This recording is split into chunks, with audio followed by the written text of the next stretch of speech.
청취자 여러분 안녕하십니까? 전격 시사 소현정입니다. 2달 만에 다시 만난 이재명 대통령과 트럼프 대통령이 정상회담을 통해 3,500억 달러 규모의 대미 투자 방식에 합의하고 관세 협상을 전격적으로 타결했습니다. 여당은 실용 외교의 큰 성과라고 높이 평가했고 야당에선 외환시장에 미칠 파장을 우려했는데요. 오늘 전격 시사에선 한미 정상회담의 성과와 정치권 반응 그리고 관세 협상 타결이 가져올 영향을 각 코너에서 심층 분석해 보겠습니다. 전격 시사는 KBS 콩 어플리케이션과 유튜브로도 실시간 방송됩니다. 10월 30일 목요일 전격 시사 출발합니다.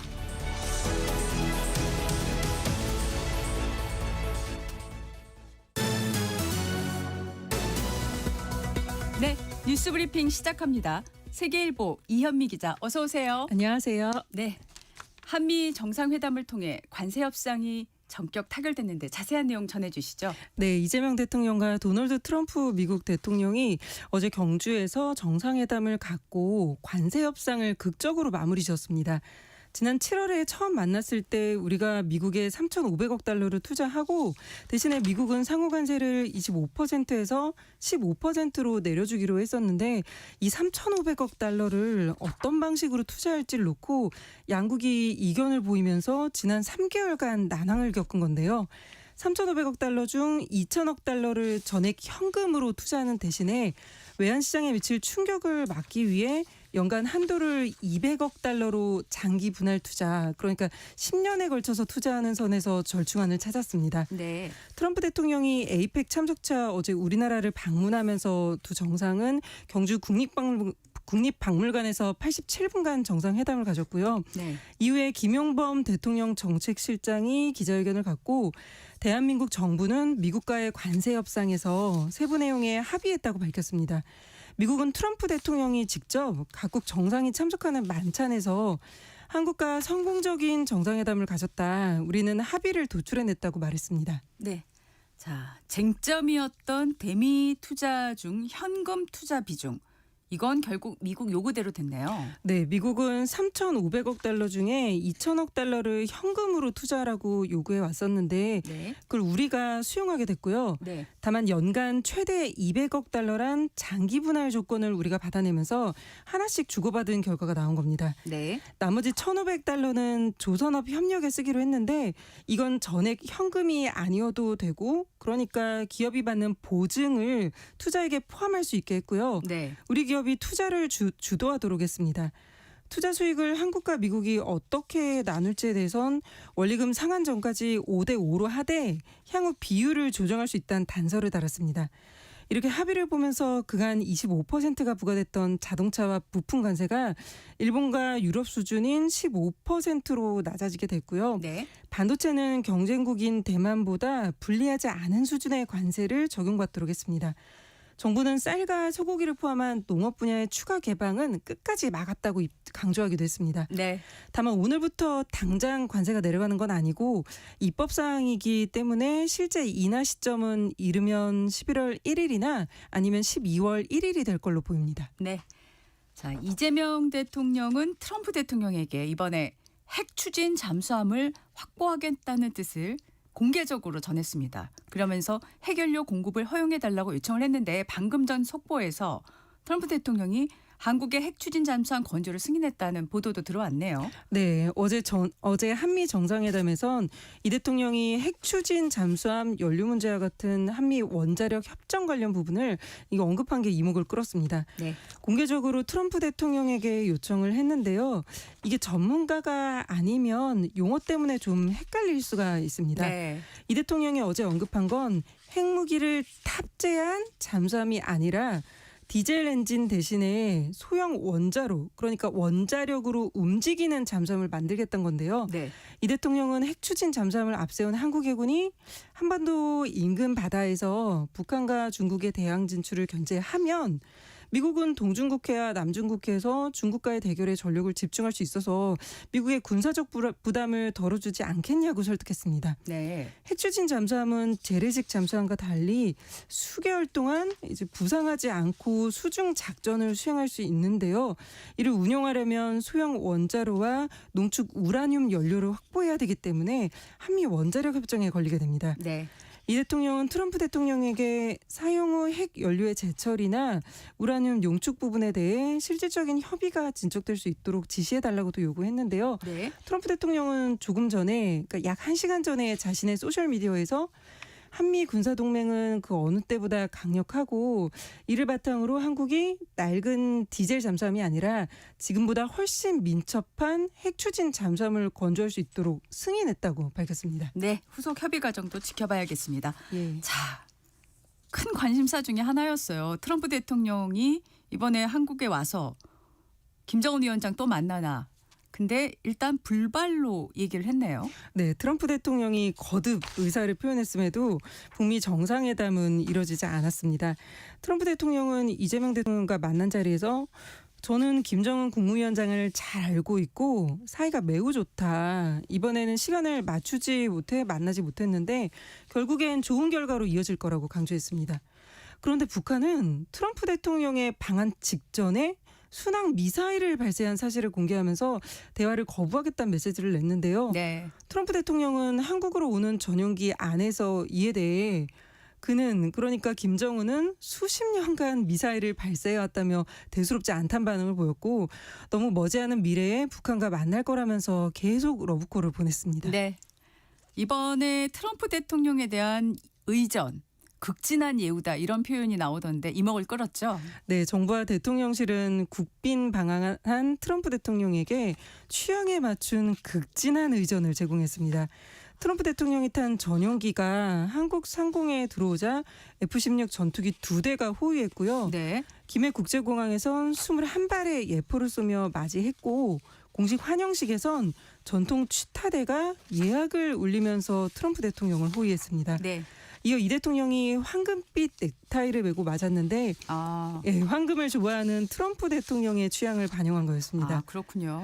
우리 정부는 그러니까 국립경주박물관 안에 트럼프 굿즈 전시관도 마련해서 트럼프 대통령이 둘러보게 했습니다. 네. 백미는 대한민국 최고 훈장인 무궁화 대훈장 서훈 행사였는데 금 190돈, 은 110돈에 루비와 자수정 등이 박힌 무궁화 대훈장을 미국 대통령에게 수여한 건 역사상 처음이었습니다. 그렇군요. 트럼프 대통령은 너무나 아름다운 선물이다. 소중히 간직하겠다. 굳건한 한미동맹이 지속될 걸로 기대한다고 밝혔고요. 정부가 신성함과 강력한 권위를 상징하는 천마총 금관 모형도 선물하자 트럼프 대통령은 계속 만족스러운 모습을 보였습니다. 네. 트럼프 대통령이 피스메이커를 자청하면서 외교활동을 벌이고 있는 걸 돋보이기 위해서 정부는 회담장 곳곳에 평화를 상징하는 꽃인 피스 릴리를 배치했고요. 오찬때 트럼프 대통령의 접시에 영어로 PAC, 피스라는 레터링 장식을 하며 성의를 보이기도 했습니다. 네. 정말 극진한 것 같습니다. 예. 오늘은 세계의 관심이 집중되고 있는 미중 정상회담이 부산에서 열리죠. 네, 오늘은 세계가 주목하는 이벤트인 미중 정상회담이 예정돼 있습니다. 일단 양국은 확전을 자제하려는 모습을 보이고 있는데 트럼프 대통령은 합성 마약 펜타닐 원료 공급을 이유로 중국에 부과했던 관세를 낮출 거라면서 미국이 양보할 카드를 내보였고요. 중국도 맞대응 카드로 꺼내들었던 미국산 대두 수입 중단을 풀고 트럼프 대통령의 지지 기반인 농가에 바람을 들어주겠다는 의향을 내비쳤습니다. 네. 다음은 종반에 접어든 국감 소식 살펴보겠습니다. 관심을 모았던 김현지 대통령실 제1부속실장의 증인 출석이 사실상 불발됐다고요? 네, 국회 운영위원회의 최대 쟁점이 김현지 실장의 출석 여부가 됐는데 어제 전체회의를 열고 증인 채택 여부를 논의했지만 민주당이 김 실장을 제외한 명단을 채택하면서 결국 불발됐습니다. 네. 국민의힘은 각종 의혹 해소를 위해 김 실장 출석이 불가피하다고 요구했고요. 민주당은 정쟁을 위한 꼬투리 잡기일 뿐이라고 맞섰습니다. 국민의힘 김은혜 의원은 김현지 증인 출석을 놓고 민주당이 내놓은 안은 오전 출석, 오후 불출석이라고 하는데 국감이 치킨이냐 반반 출석하게 김현재 한 사람 지키려고 하는 이런 코미디가 나오는 거라고 비판했고 네. 민주당 최현일 의원은 야당의 스토킹 수준의 증인 요구는 국정에 대한 감사가 아니라 오로지 정쟁하겠다는 꼬투리 잡기에 불과하다. 김 실장의 배우자까지 증인으로 채택하자는 건 선을 넘는 정치 공세라고 반박했습니다. 네.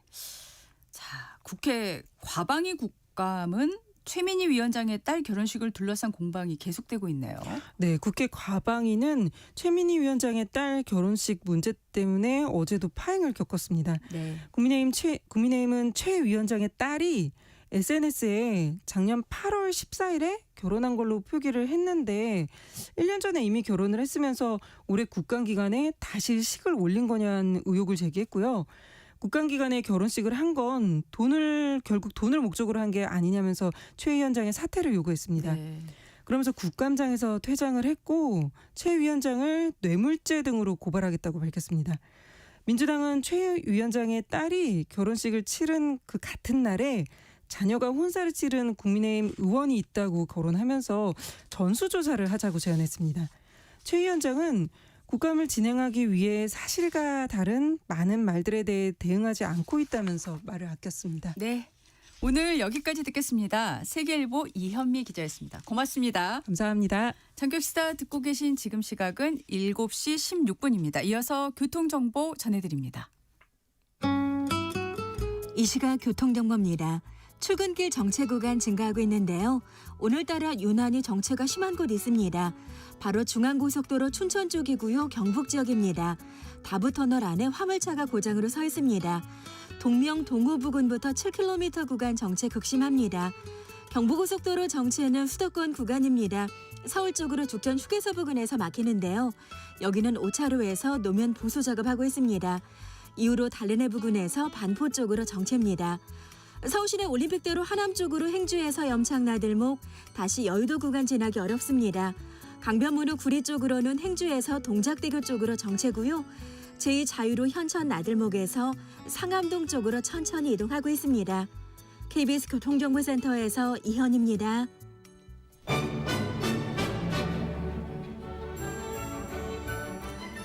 실시간 증시 현황과 전망을 발빠르게 전해드립니다. 이 시각 증시 따라잡기 LSK 파트너스 김선영 대표 전화 연결합니다. 안녕하세요. 네, 반갑습니다. 경주에서 열리고 있는 에이펙 때문에 다룰 이슈가 많은데요. 그 전에 미국 증시부터 보겠습니다. 현지 시간 수요일이고요. 미국 시장 어떤 흐름을 보였는지 정리해 주시죠. 네, 오랜만에 미국 시장 같은 경우는 이제 우리나라 시간으로 오늘 이제 미중 협상에 대한 기대감으로 사실 처음에 시작을 했습니다. 근데 네. 아마 종가 기준으로 차트를 보시면은 변동성이 굉장히 컸을 거예요. 아무래도 이제 그런 가운데 제일 중요한 이슈 두 가지가 있었는데 그 중에 하나 FOMC가 있었죠. 여기 네. 눈치 보기로 일단 시작을 했다가 그 이후에 파월 의장이 역시 발언 하나 해주시면서 이제 시장이 휘청였다. 결국 또 파월 의장이 다시 시장을 끌어올리는 마감을 보였다. 하지만 상승 마감까지 보이긴 좀 어려웠었고요. 그래도 네. 보합권으로 나쁘지 않게 마감한 것 같습니다. 네. 미중 협상으로 시작했다가 파월 의장으로 시작해 파월 의장으로 끝난 시장이었다. 이렇게 보면 되겠네요. 네, 맞습니다. 그 여러 가지 지금 중요 내용들이 시장에 나온 것 같습니다. 일단 3대 지수 좀 정리해 주시겠어요? 네, 일단 뭐 시장 보시면은 다우존스 같은 경우는 이제 0.16% 하락했고요. 나스닥 같은 경우는 0.55% 상승했고 S&P 500은 딱 보합으로 마감을 했습니다. 근데 일단 나스닥이 올라간 이유가 앞에서 설명드린 그 파월 의장이 시장을 살렸다라는 그런 내용인데 네. 일단 뭐 M7 기업들은 마이크로소프트를 제외하고 전반적으로 좀 좋은 모습을 보였고요. 파월 의장이 어떤 멘트를 했냐면 네. AI에 대해서 좀 얘기를 했어요. 보통 연준 의장님들은 이런 말씀 잘 안 하시는데 네.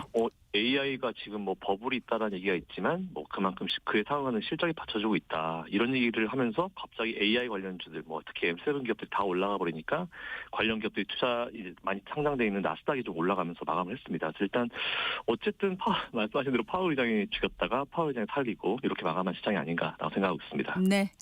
오늘 트럼프 대통령과 시진핑 주석이 부산에서 미중 정상회담을 갔는데 미중 무역 합의 결과에 따른 증시 움직임은 어떻게 전망하실까요?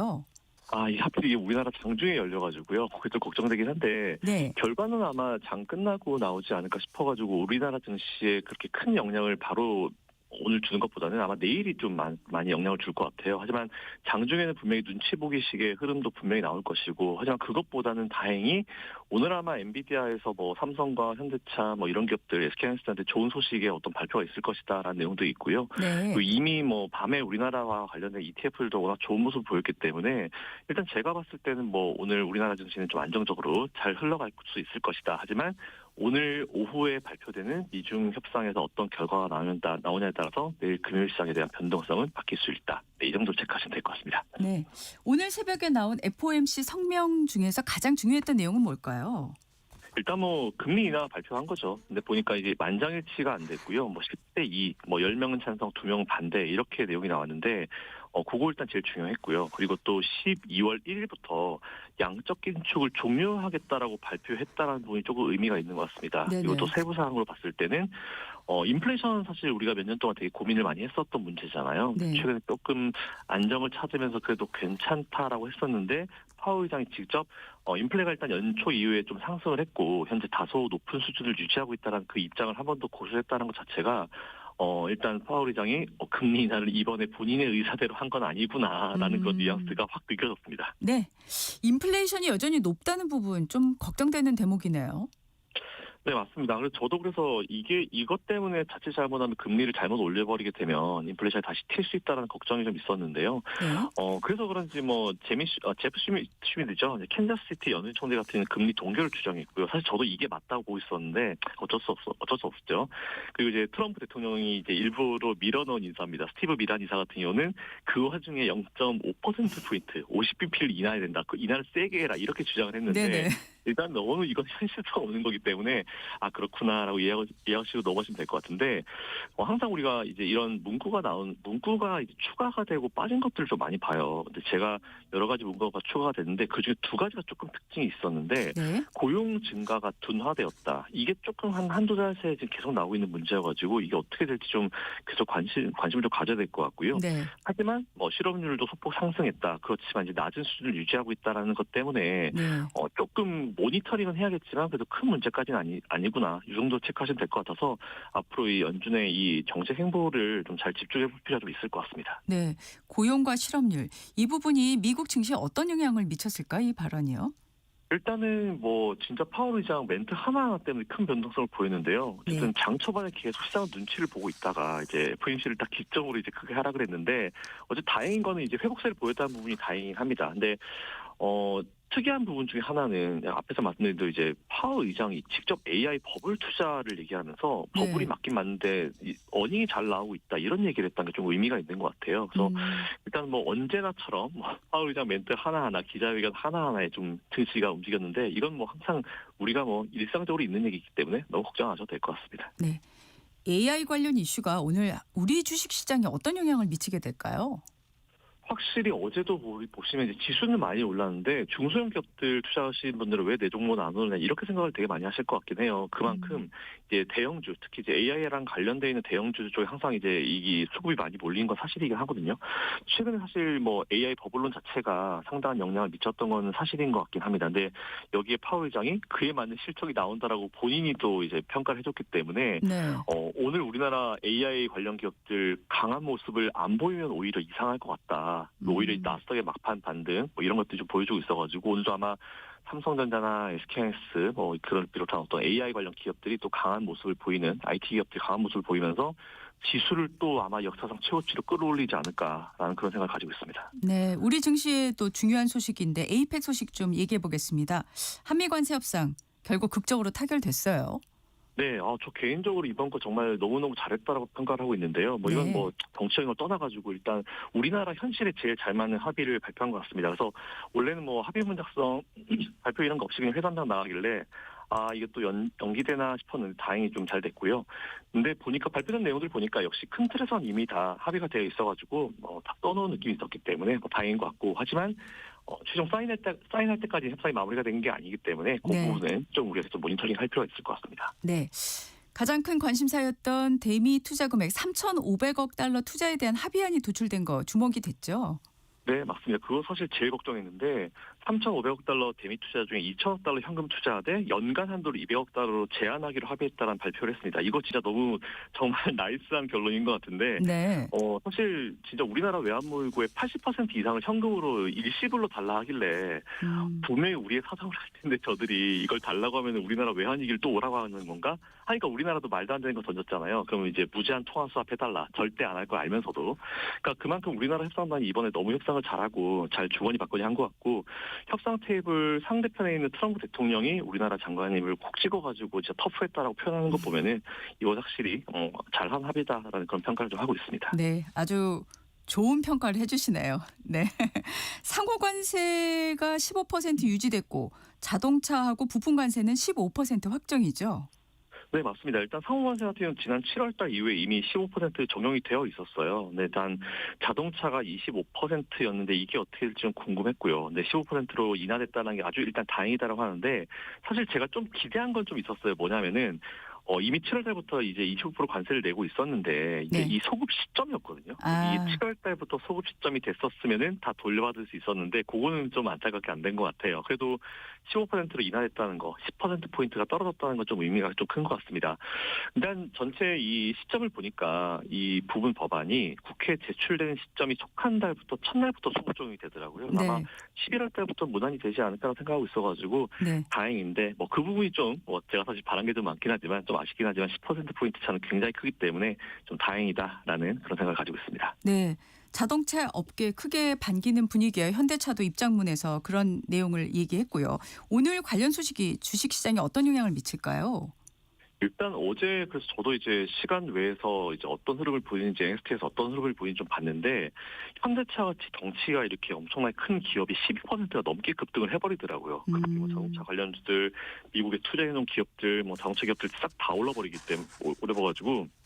아마 오늘 우리나라 시장은 또 삼성전자, SK하이닉스 같은 뭐 이런 AI 관련 대형 IT주들이 이끌겠다라고 말씀을 드렸는데 거기 더하기 자동차주들도 아마 오늘 굉장히 강한 모습을 보이지 않을까라고 생각하고 있습니다.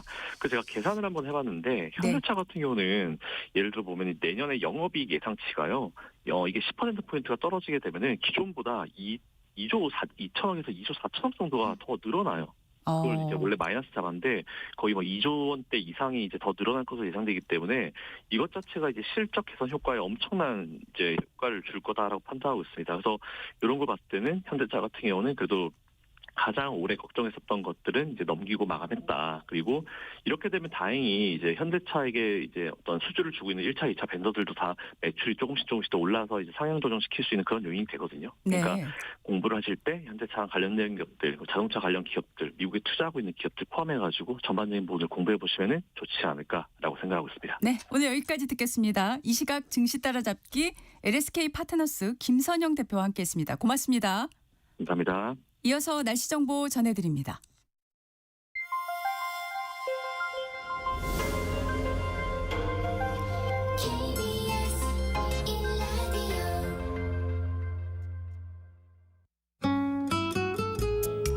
네, 오늘 날씨 스튜디오에 나와 있는 이설아 기상캐스터와 함께합니다. 어서 오십시오. 네, 안녕하세요. 어제 낮부터 추위는 좀 풀린 것 같아요. 네. 그래서 그런지 오늘 아침 공기 어제보다 한결 부드럽더라고요. 네, 그렇습니다. 어제 낮부터 때이른 추위가 물려나면서 10월 하순의 가을 날씨를 되찾았습니다. 오늘 아침은 서울이 7.9도 등 전국 대부분 지역이 어제보다 1도에서 6도 정도 높게 출발했습니다. 네. 한낮에도 서울과 춘천, 대구가 18도, 광주가 19, 부산은 21도로 어제보다 높아서 비교적 포근하겠습니다. 당분간 이렇게 한낮 기온은 20도 안팎까지 오르겠지만 아침 저녁에는 여전히 쌀쌀해 전국 내륙을 중심으로 기온의 일교차가 15도 안팎까지 매우 크게 벌어지겠습니다. 감기 등 호흡기 질환에 걸리지 않도록 주의하셔야겠습니다. 네. 오늘 아침에 근데 안개가 짙게 곳이 있나요? 네, 현재 경기 내륙과 충북, 경상도 내륙 지역에는 안개가 자욱해 경기도 양주는 80m, 경북 청도 100, 충북 음성 110m 등 100에서 200m 앞도 제대로 보이지가 않습니다. 오늘 오전까지 일부 중부 내륙과 경상도 내륙에는 짙은 안개가 남아있는 곳이 있겠습니다. 네, 운전 주의하셔야겠습니다. 네. 가을의 한복판인데 네. 그럼 또 언제 추운 날씨가 찾아올까요? 네, 일단 이번 주말까지는 기온이 평년과 비슷해 완연한 가을 날씨가 이어지겠습니다. 그러나 주 후반에 곳곳에 비가 내리고 나면 다음 주 초에는 찬바람이 불면서 다시 초겨울처럼 추워지겠습니다. 아, 네. 오늘 중부지방은 대체로 맑겠고요. 남부지방과 제주도는 오후부터 차차 흐려지겠습니다. 내일은 늦은 새벽부터 오전 사이 제주도에, 밤에는 수도권과 강원 북부 내륙, 충남 북부 서해안에 비가 오기 시작하겠습니다. 또한 11월의 첫날인 모레 토요일 아침까지 중부와 전라도, 제주도에는 비가 내리는 곳이 있겠습니다. 내일과 모레 경상도 일부 지역에도 산발적으로 빗방울이 떨어지겠습니다. 오늘 에이펙이 진행되는 경북 경주는 하늘이 맑다가 흐려지겠습니다. 아침에는 3.2도였지만 한낮에는 19도까지 올라서 일교차가 크다는 점은 염두에 두셔야겠습니다. 네. 오늘 날씨 이설아 기상캐스터와 함께했습니다. 고맙습니다. 네, 고맙습니다. 전격 시사 잠시 후 전격 인터뷰로 이어집니다.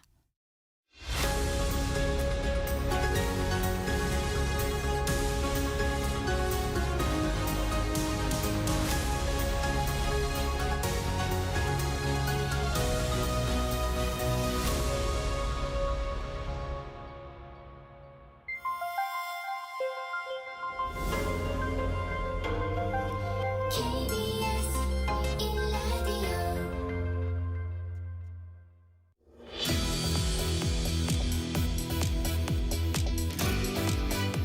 네, 전격 인터뷰 이번엔 한미 정상회담 총정리하겠습니다. 홍현익 전 국립외교원장 나와주셨습니다. 어서 오십시오. 네, 안녕하십니까? 네, 8년 만인데요. 트럼프 대통령이 에이펙 정상회의를 계기로 한국을 국빈 방문했죠. 이 대통령이 우리나라 최고 훈장인 무궁화 대훈장을 수여하면서 정말 최고 수준의 예우를 했는데 관세 협상이 극적으로 태결이 됐어요. 일단 원장님 한미 정상회담 총평으로 좀 시작해 주시죠. 상당히 우려를 많이 했었는데 네. 결국 저는 이렇게 3,500억 달러 투자하는 게 타결되지 않으리라고 저는 생각했었거든요. 아, 네. 근데 아마 트럼프 대통령이 각오하고 어쨌든 오늘 그 결말을 본다 이렇게 결심하고 온 것 같아요. 그런 단초가 방명록에 트럼프 대통령이 뭐라고 썼냐면 위대한 정상회담 아름다운 시작 이렇게 썼답니다. 그러니까 왜 아름다운 시작이겠어요. 이게 뭔가 정상회담을 하면서 거기서 타결한 것 같아요.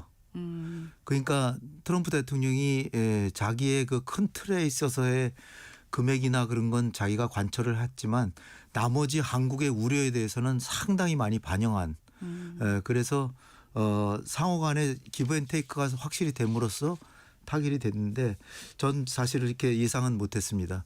저는 애초에는 타결이 돼도 걱정, 타결이 되면 너무 많이 우리가 양보하는 게 될까 봐 걱정했고 타결이 안 되면 또 이게 또 한미 관계 전반에 많은 악영향을 미칠까 봐 안 되면 그랬는데 뭐 일단은 안도는 했는데 요는 이제 우리 금융시장이나 외환 그 환율 이게 안정이 되는지를 보면 좀 평가를 할 수 있겠습니다. 네네.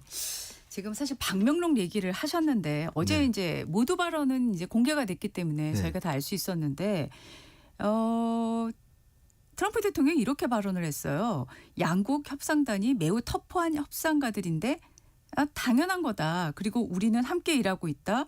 우리 공동체 국민 지도자들 사이에 위대한 사랑이 있다. 이렇게 말을 했어요. 그래서 방명록도 그렇고 모두 발언도 그렇고 마치 한미 관세 협상을 타결을 염두에 둔 것 같은 뭐 이건 제 생각이긴 합니다만 저도 그런 느낌이 듭니다. 그래서 극적 효과를 노린 것 같다 뭐 이런 생각도 들었는데 왜 모두 발언에선 근데 그 관세 협상 얘기를 그렇게는 안 했을까요? 모두 발언에서는 아직 타결이 안 됐으니까 타결이 안 됐고 머릿속에 있는 거죠. 머릿속에 있고 지금부터 이제 드라마를 시작합니다 하는데 처음부터 결말을 알려주면은 재미가 없잖아요. 그러니까 그리고 그 트럼프 머릿속에는 가능한 자기는 최대한도로 한국에서 끌어내야 된다. 그런 취지에서 먼저 양보하는 듯이 얘기할 필요는 없죠. 그러나 어쨌든 오늘 그 협상을 통해서 결말을 보겠다라는 생각을 가지고 왔고 그것을 반영하듯이 참석자들도 루비오 저 국무장관부터 시작해서 베센트 재무장관, 그다음에 저 상무장관 러트닉 상무장관에다가 그다음에 그 무역대표부 대표도 다 데려왔잖아요. 네. 그러니까 모든 최고 협상자까지 다 모든 사람이 다 있었어요. 그러니까 거기서는 기탄 없이 얘기해서 완전히 끝을 볼 수 있는 그런 장소였거든요. 그러니까 트럼프 대통령의 이 어떤 통치 스타일을 다시 한번 확인하는데 일단 평소에 보면은 엉뚱하고 뚱딴지 같은 얘기도 잘하고 굉장히 그 위협도 하고 압박도 하고 엄청나게 하는데 결말에 있어서는 합리적인 결과를 하고 최대한의 자기가 그 이익을 극대화하는 쪽으로 타협은 한다는 거죠. 그러니까 중간 과정에서 너무 거기에 휘둘리면은 손해를 보는데 이재명 대통령이 끝까지 이 그 블룸버그 인터뷰하는 그렇죠. 데까지 네. 우리는 뭐 시간이 문제가 아니라 내용을 그 결국은 호혜적인 동맹의 관점에서 타결하는 것을 목표로 하는데 우리는 아름다운 동맹이기 때문에 결국은 합리적으로 서로가 이해할 수 있는 타협에 이를 것이다라고. 그러니까 우호적인 태도는 가지되 우리의 태도는 그 우리 국민들이 동의할 수 있는 합의가 아니면 못하겠다라는 걸 분명히 함으로써 결국 트럼프가 한 발 후퇴해서 어저께 타결이 됐다 이렇게 보겠습니다. 네. 자, 이제 좀 구체적 내용으로 한번 들어가 보겠습니다. 이제 김용범 실장이 회담 이후에 브리핑을 했습니다. 한미 간 대미 투자 펀드가 합의 내용이 이렇던데요. 제가 잠깐만 좀 전해드릴게요. 대미 투자 펀드 총 3,500억 달러 가운데 2천억 달러가 현금 투자고 1,500억 달러는 조선업 협력 방식으로 구성을 했고요. 2천억 달러 현금 투자는 매년 상한선을 200억 달러로 정했습니다. 대미 투자 펀드 수익 배분은 한미가 5대 5로 했고 20년 내에 원리금을 전액 상환받지 못할 것으로 보이면 수익 배분 비율도 조정이 가능한 것으로 합의가 됐습니다. 자, 요걸 봤을 때 전체적으로 우리가 잘한 협상인가요? 이해득실 차원에서 한번 좀 얘기해 주시죠. 우리는 최선을 다한 것 같습니다. 한마디로 얘기하면. 네. 그렇지만 아주 뭐 환영하고 만족할 수는 없어요. 왜냐하면 네.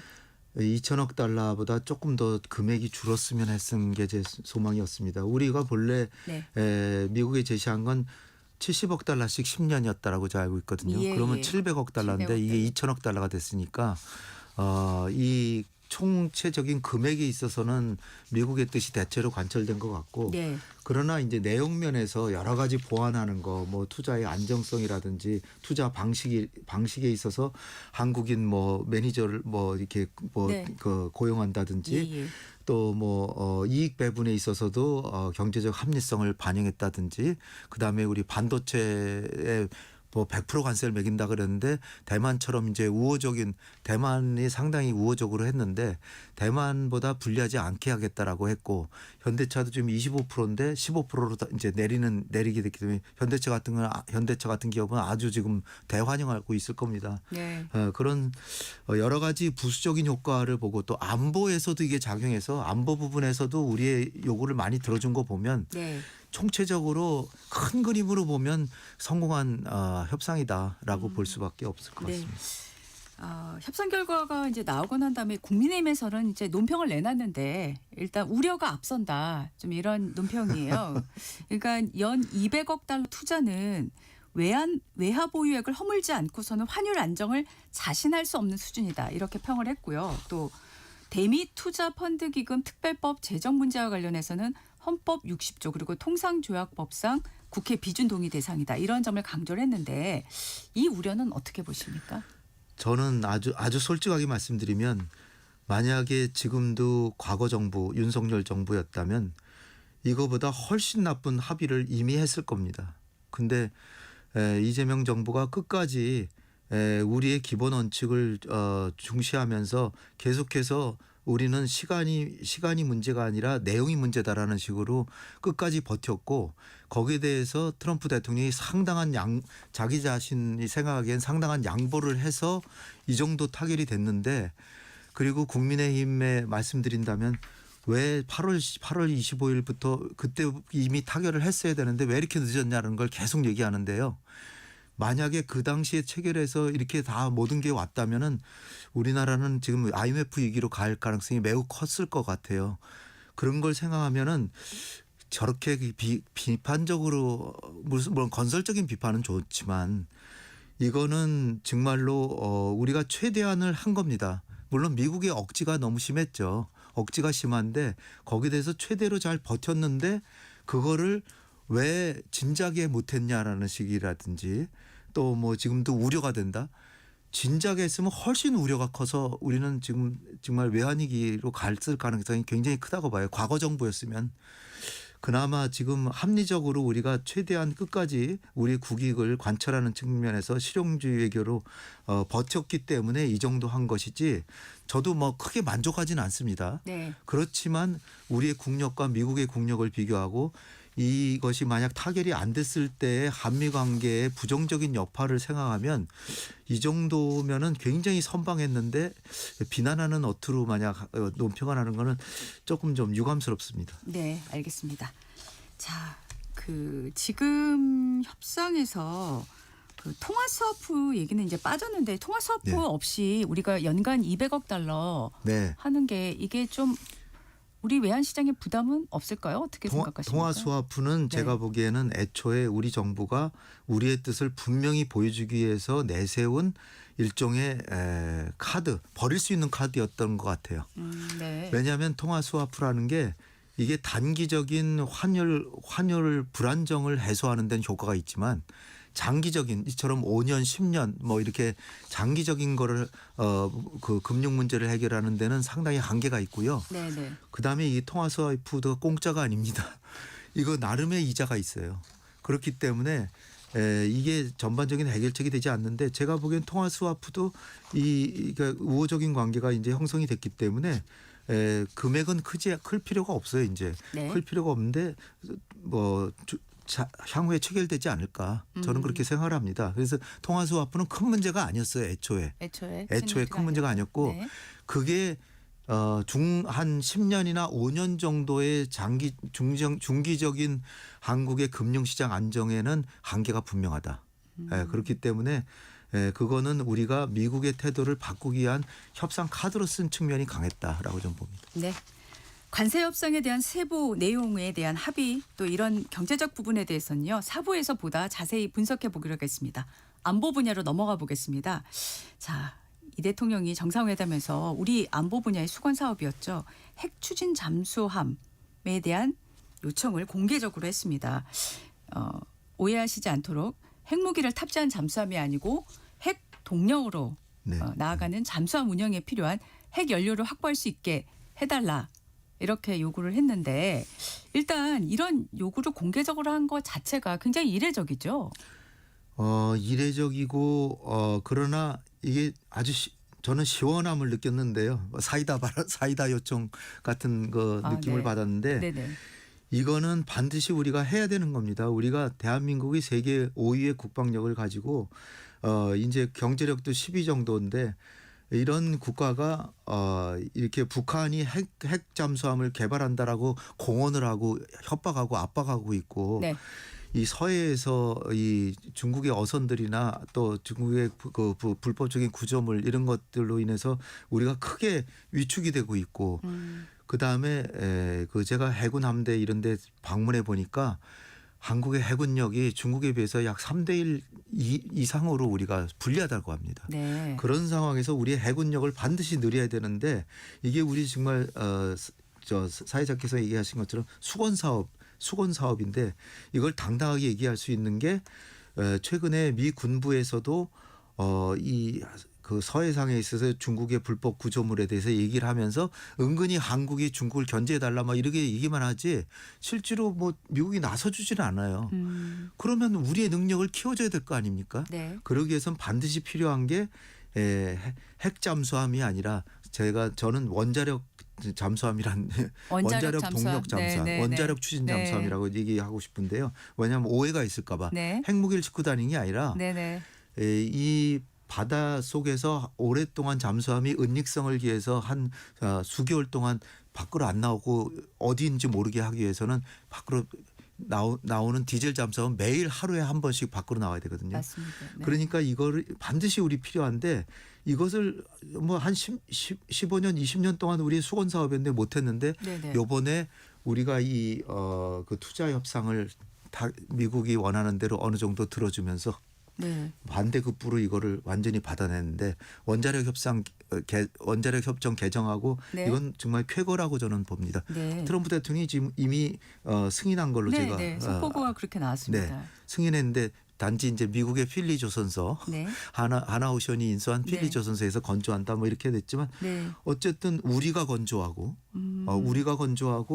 우리의 핵 잠수함을 가지게 됐다는 거, 원자력 동력 잠수함을 가지게 됐다는 건 굉장히 저는 기쁘게 생각합니다. 근데 트럼프 대통령이요. 왜 이렇게 네. 빠르게 승인을 했을까요? 이미 이것도 염두에 두고 또 한미 간에 어느 정도 물론 뭐 위성락 실장도 네. 그런 발언을 하긴 했습니다만 있었던 걸까요? 트럼프 대통령이 그 CEO 서밋에서도 뭐 이렇게 그 연설할 때 오찬 연설 1시간 늦게 와가지고 네. 연설했을 늦었죠. 때도 네. 1시간 늦게 오셔가지고 한 40분 이상 하셨더라고요. 굉장히 대단하신 분인데 결국 그러면서도 나는 상식을 존중한다. 상식이 있고 합리성을 존중한다 그러는데 제가 합리성에 딱 들어맞거든요. 미국의 책임과 부담을 줄이려 하고 방위비 분담금도 좀 늘려달라고 그러고서 한국의 국방비도 늘리라고 하는데 그러면은 당연히 우리의 국방력이 증진돼야 될 거 아니에요? 네. 그 미국의 요구가 있는 걸 되받아친 거죠 우리가. 되받아쳐서 얻어낸 거라고 저는 보는데 네네. 트럼프 대통령이 들어보니까 그럴듯하거든요. 우리가 핵을 만드는 게 아니라 네.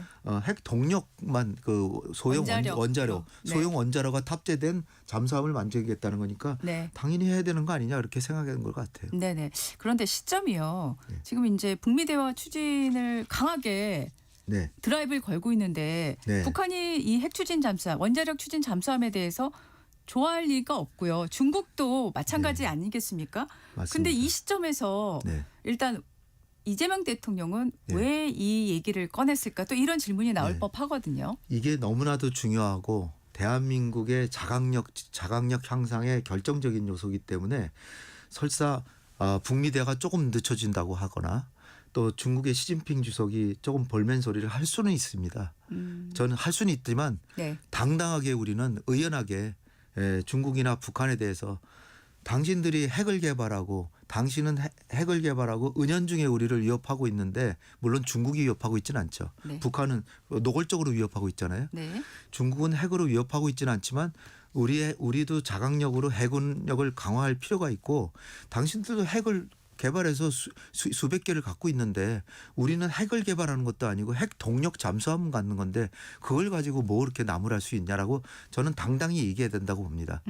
설사 한중 관계가 약간의 이것으로 인해서 지연되거나 약간의 부담을 갖더라도 네. 이거는 우리가 당당하게 한국의 자주 독립성을 강화하고 자율성을 과시하기 위해서도 이거는 당당하게 대응해야 된다고 저는 봅니다. 네.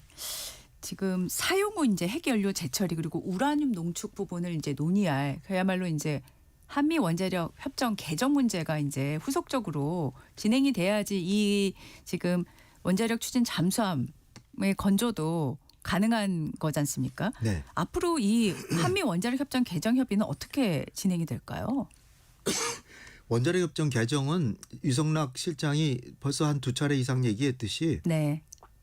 상당한 진전이 있었고 우리가 일본 정도의 수준일지는 어느 정도 수준일지는 확실하지 않지만 네. 한국이 지금 우라늄 농축을 사실상 못하고 있고 20% 이상의 농축을 할 수는 있는데 건마다 미국의 협상을 통해서 합의를 받아야 되거든요. 네. 그리고 협상을 안 해요. 그러니까 결국 못 하는 거잖아요. 네, 네. 그 재처리는 아예 못 하게 돼 있어요. 네. 일본은 하는데. 네. 그런데 일본의 수준의 정도로 되면 전 좋다고 생각하는데. 제일 좋은 건 일본 수준. 네. 네. 그렇게 되면 좋은데 네. 그렇게 안 되더라도 일단 네. 우리가 할 수 있게 되는 것만 해도 대단한 거고요. 네, 네. 재처리 같은 건 우리 지금 핵 폐기물이 너무나 많이 쌓여 있어서 반드시 빨리 해야 됩니다. 네, 네. 네. 방위비 지출 관련해서도 네. 우리가 확실히 증액하겠다 이런 말을 이재명 대통령이 했어요. 네. 자, 뭐 이전부터 지금 사실 그 방위비 증액에 대한 거는 계속 언급은 하고 있었는데 이번 시점에서 이제 방위비 지출을 늘리겠다고 확실히 말함으로써 이게 이제 우리 그 전자권 전환이라든가 이런 것과 관련해서 포괄적으로 지금 정부가 방향을 잡고 접근을 하고 있다 이렇게 봐야 될까요? 예, 저 방위비라고 이렇게 언급이 돼서 네. 방위비 분담금이 아닌가 이렇게 생각하시는 분이 있는데 저는 방위비 분담금은 아니라고 보고요. 네. 분담금이 아니라 국방비를 늘린다는 거죠. 국방비 지출. 예, 네. 국방비라고 얘기해야 정확할 것 같은데요. 네. 국방비는 내년에 8.2%가 인상이 됩니다. 네. 세계에서 제일 높은 수준이에요. 네. 그런데 여기에 이제 배경에는 우리가 이제 필요한 것들이 이제 우린 핵을 개발하지 못하잖아요. 그럼 보복 능력이라도 재래식 무기로 보복 능력을 갖춰야 되는데 거기도 많은 돈이 필요하고 그다음에 하사관들 많이 양성해야 되고 하사관들이 지금 병장 월급만 올랐지 하사관 월급이 안 올라서 네. 많이 월급도 인상해주고 하사관도 더 많이 모집해야 됩니다. 기술 정예군을 만들려면. 예, 예. 그리고 이제 그 저궤도 위성이라든지 네. 우리의 정보 정찰 능력 이거 강화해서 결국은 전자권 전환을 임기 내에 할 수 있도록 하려면 방위비는 우리가 자진해서 올린다라고 표현하고 있어요. 미국의 요청에 의해서가 아니라 우리가 우리의 필요에 의해서 자발적으로 올리겠다. 그래서 2035년까지 미국이 원하는 GDP 대비 3.5%를 달성하겠다라고 지금 거의 합의한 상황입니다. 네, 알겠습니다. 자, 북미 회담 성사 여부에도 뭐 성사 회담까지는 아니더라도 네. 회동이라도 될까 하는 기대가 컸고, 네. 네. 근데 어제 이제 보도에서는 두 정상이 일단은 김정은 위원장과의 회동이 불발됐다라는 표현을 한 것으로 보도가 되고 있는데요. 원장님께서는 이제 이 상황에 대해서 북한이 아직 때가 아니라고 판단한 것 같다 이렇게 또 말씀하신 것으로 보도가 됐는데 이 상황 어떻게 보셨습니까? 저는 애초에 요번에 트럼프 김정은 만남이 성사되리라고 저는 생각했습니다. 아, 성사되리라고요? 네, 성사될 가능성이 매우 컸다라고 봐요. 네. 컸는데 결국 어디서 뒤틀어졌냐면은 일본에서 다카이치 총리랑 만나고 정상회담 끝나고 나서 다카이치 총리가 트럼프 대통령이 북한의 완전한 비핵화를 추진하는 데 동의했다라고 얘기했어요. 네네. 그 얘기는 트럼프 대통령이 북한은 뉴클리어 파워다. 네. 또 사실상 핵무기를 많이 갖고 있는 나라 아니냐 이렇게 얘기를 했지만 김정은이 제일 바라는 게 핵보유 인정인데 북한의 완전한 비핵화를 추진한다라고 다카이치가 얘기를 했고 예. 그다음에 한국에 와서도 우리 정부하고도 결국 북한 한반도 비핵화를 추진하는 걸로 합의가 됐습니다. 네. 그건 나중의 일이지만 네. 이미 일본에서 다카이치 총리가 그렇게 발언함으로써 거기서 이제 흐려졌고 그리고 나서 다카이치 총리하고 요코스카 항에 가가지고서 핵 항모에 가가지고서는 네. 항공모함에 승선했잖아요. 그때 북한이 미사일 발사했잖아요. 그 미사일이 그 항모를 타격할 수 있을 정도의 거리의 미사일이었고 거기는 핵도 다 탑재될 수 있는 것이었습니다. 그러니까 그때 김정은은 트럼프 대통령과의 그 과거의 하노이 정상회담의 그 나쁜 추억을 생각하면서 트럼프 대통령 또다시 나를 기만하려고 그러는 것이 아닌가 그런 생각을 했을 겁니다. 네. 그래서 지금 정상회담을 안 하더라도 그 트럼프 대통령이 그 경주에 와서도 얘기했듯이 머지않은 장래에 다시 만나고 싶다라고 또 얘기했잖아요. 그러니까 요번에는 지금 시진핑 주석도 오고 시진핑 주석의 입장도 살려주고 그리고 중국으로부터 많은 원조를 받았을 겁니다. 그것이 자칫 흐려질 수도 있고 또 지금 최선희를 러시아에 보내서 이제 러시아를 방문하려고도 생각하고 있는 것 같은데 네. 그러니까 지금은 중국하고 러시아하고 관계를 강화할 때다.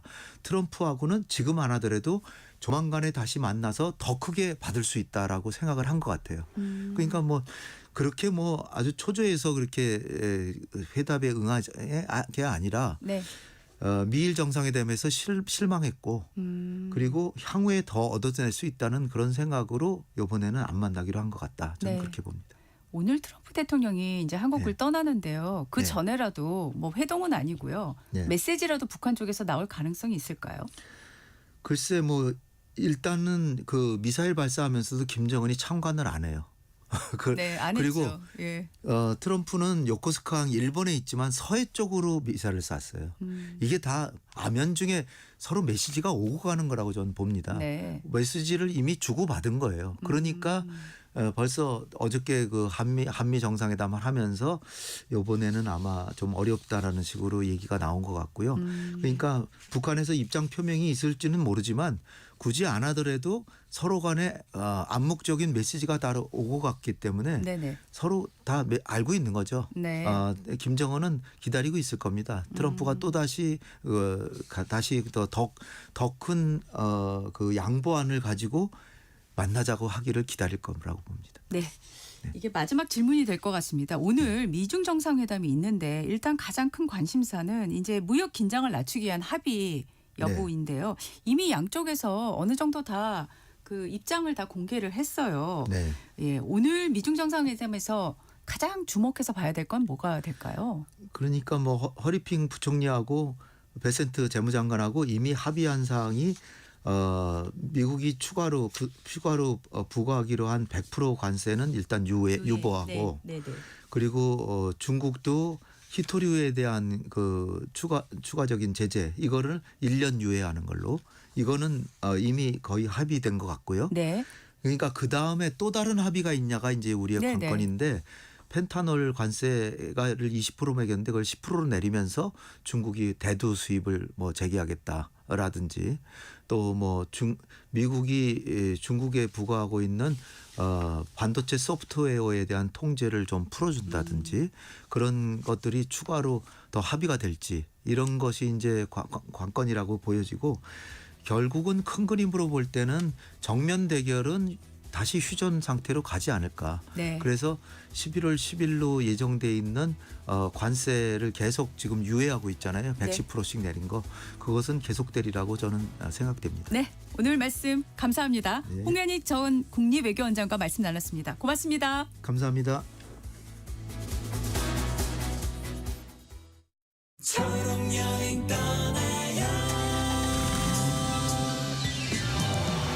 안녕하세요. 싱어송라이터 적재입니다. 지영님의 사연을 소개할게요. 축제의 계절 가을. 하지만 휠체어로 이동해야 하는 저에겐 사람 많은 축제장은 먼 이야기였습니다. 근데 올해는 달랐어요. 편의 차량을 이용해 축제장을 찾아 여유롭게 즐길 수 있었거든요. 낙엽, 단풍, 그리고 불꽃놀이까지 영화 속 주인공이 된 것 같은 하루였습니다. 우리 함께 떠나봐요. 어디라도 좋아 좋아. 자 출발해요. KBS 연중 캠페인 초록여행 떠나요는 장애인의 자유로운 여행을 응원하는 기아와 그린라이트가 함께합니다. 고된 하루의 웃음, 안방 일렬의 감동, 가장 필요할 때 여러분 곁에. 이 모두가 시청자 여러분 덕분에 가능했습니다. 방송법 개정에 따라 2025년 11월부터 수신료는 전기요금과 함께 고지됩니다. 수신료 내역은 전기요금 고지서에서 확인하실 수 있습니다. 수신료 문의는 KBS 수신료 콜센터 1588-1801로 연락 주시기 바랍니다. KBS는 언제나 여러분의 소중한 일상과 함께합니다. 수신료의 가치를 실현합니다. 여러분의 KBS.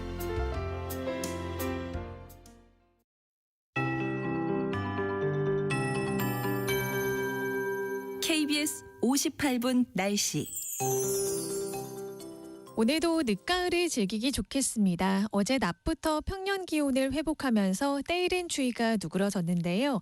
오늘 아침 기온도 어제보다 1도에서 6도 정도 높게 시작하고 있습니다. 현재 기온 서울이 8.1도, 광주 7.5도, 대구 5.8도를 나타내고 있는데요.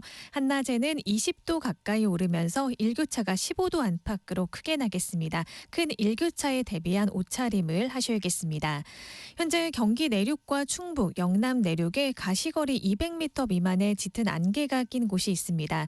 오전까지 일부 중부와 영남 내륙에 안개가 짙게 끼는 곳이 있어 교통안전에 유의하셔야겠습니다. 오늘도 중부지방은 대체로 맑겠고 남부지방과 제주도는 가끔 구름 많겠지만 오후부터는 전국의 하늘빛이 차차 흐려지겠습니다. 오늘 낮 기온 서울과 대구 18도가 예상되고요. 또 에이펙 정상회의가 진행 중인 경주도 한낮에 19도까지 오르며 온화하겠습니다. 내일 밤부터 모레 새벽 사이에는 수도권 등 중부지방과 호남에 비가 조금 내리겠고요. 서해안을 중심으로는 돌풍과 함께 천둥 번개가 치는 곳이 있겠습니다. 일요일부터는 다시 북서쪽에서 찬 공기가 내려오면서 월요일 서울의 아침 기온이 2도까지 내려가는 등 다시 반짝 추워지겠습니다. 현재 서울의 기온은 8.1도입니다. 조하늘입니다.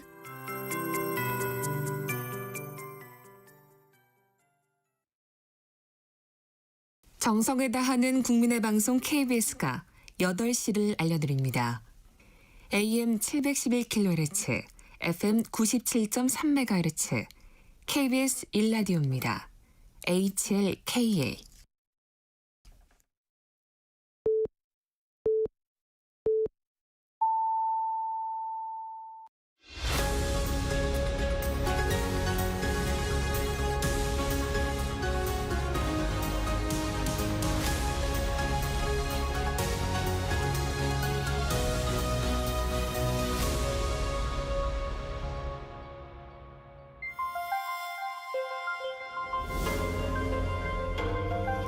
KBS 1라디오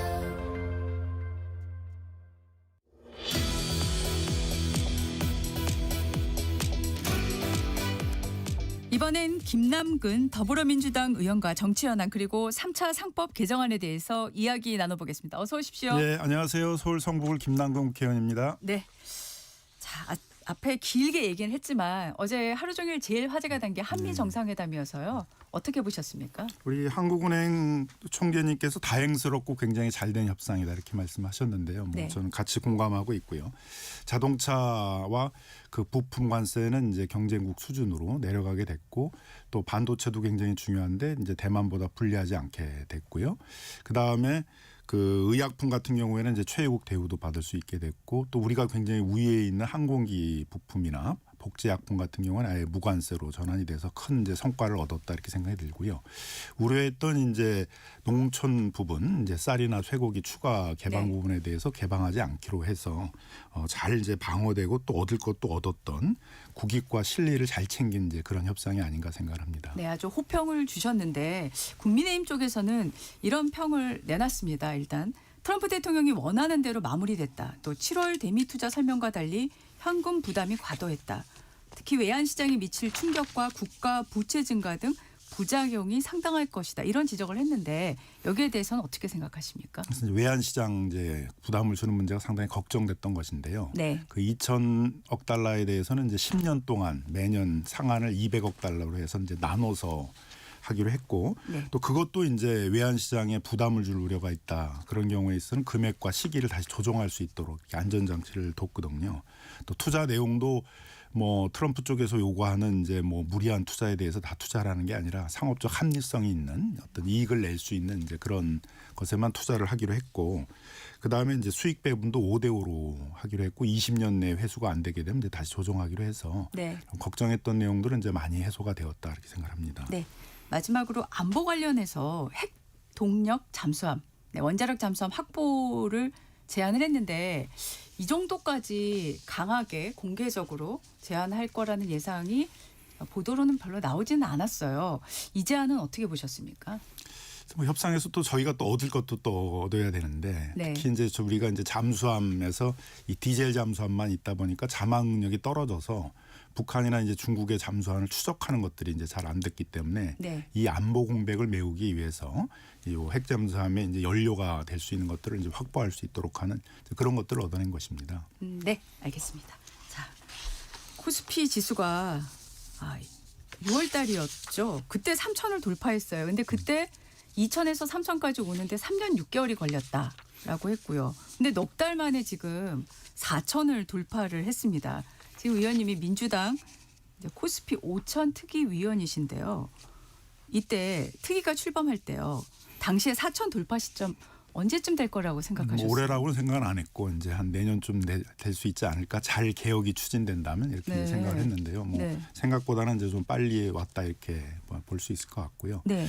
역시 이제 그렇게 되는 것들은 코리아 디스카운트가 이제 해소돼 가고 있다 이렇게 네. 생각을 합니다.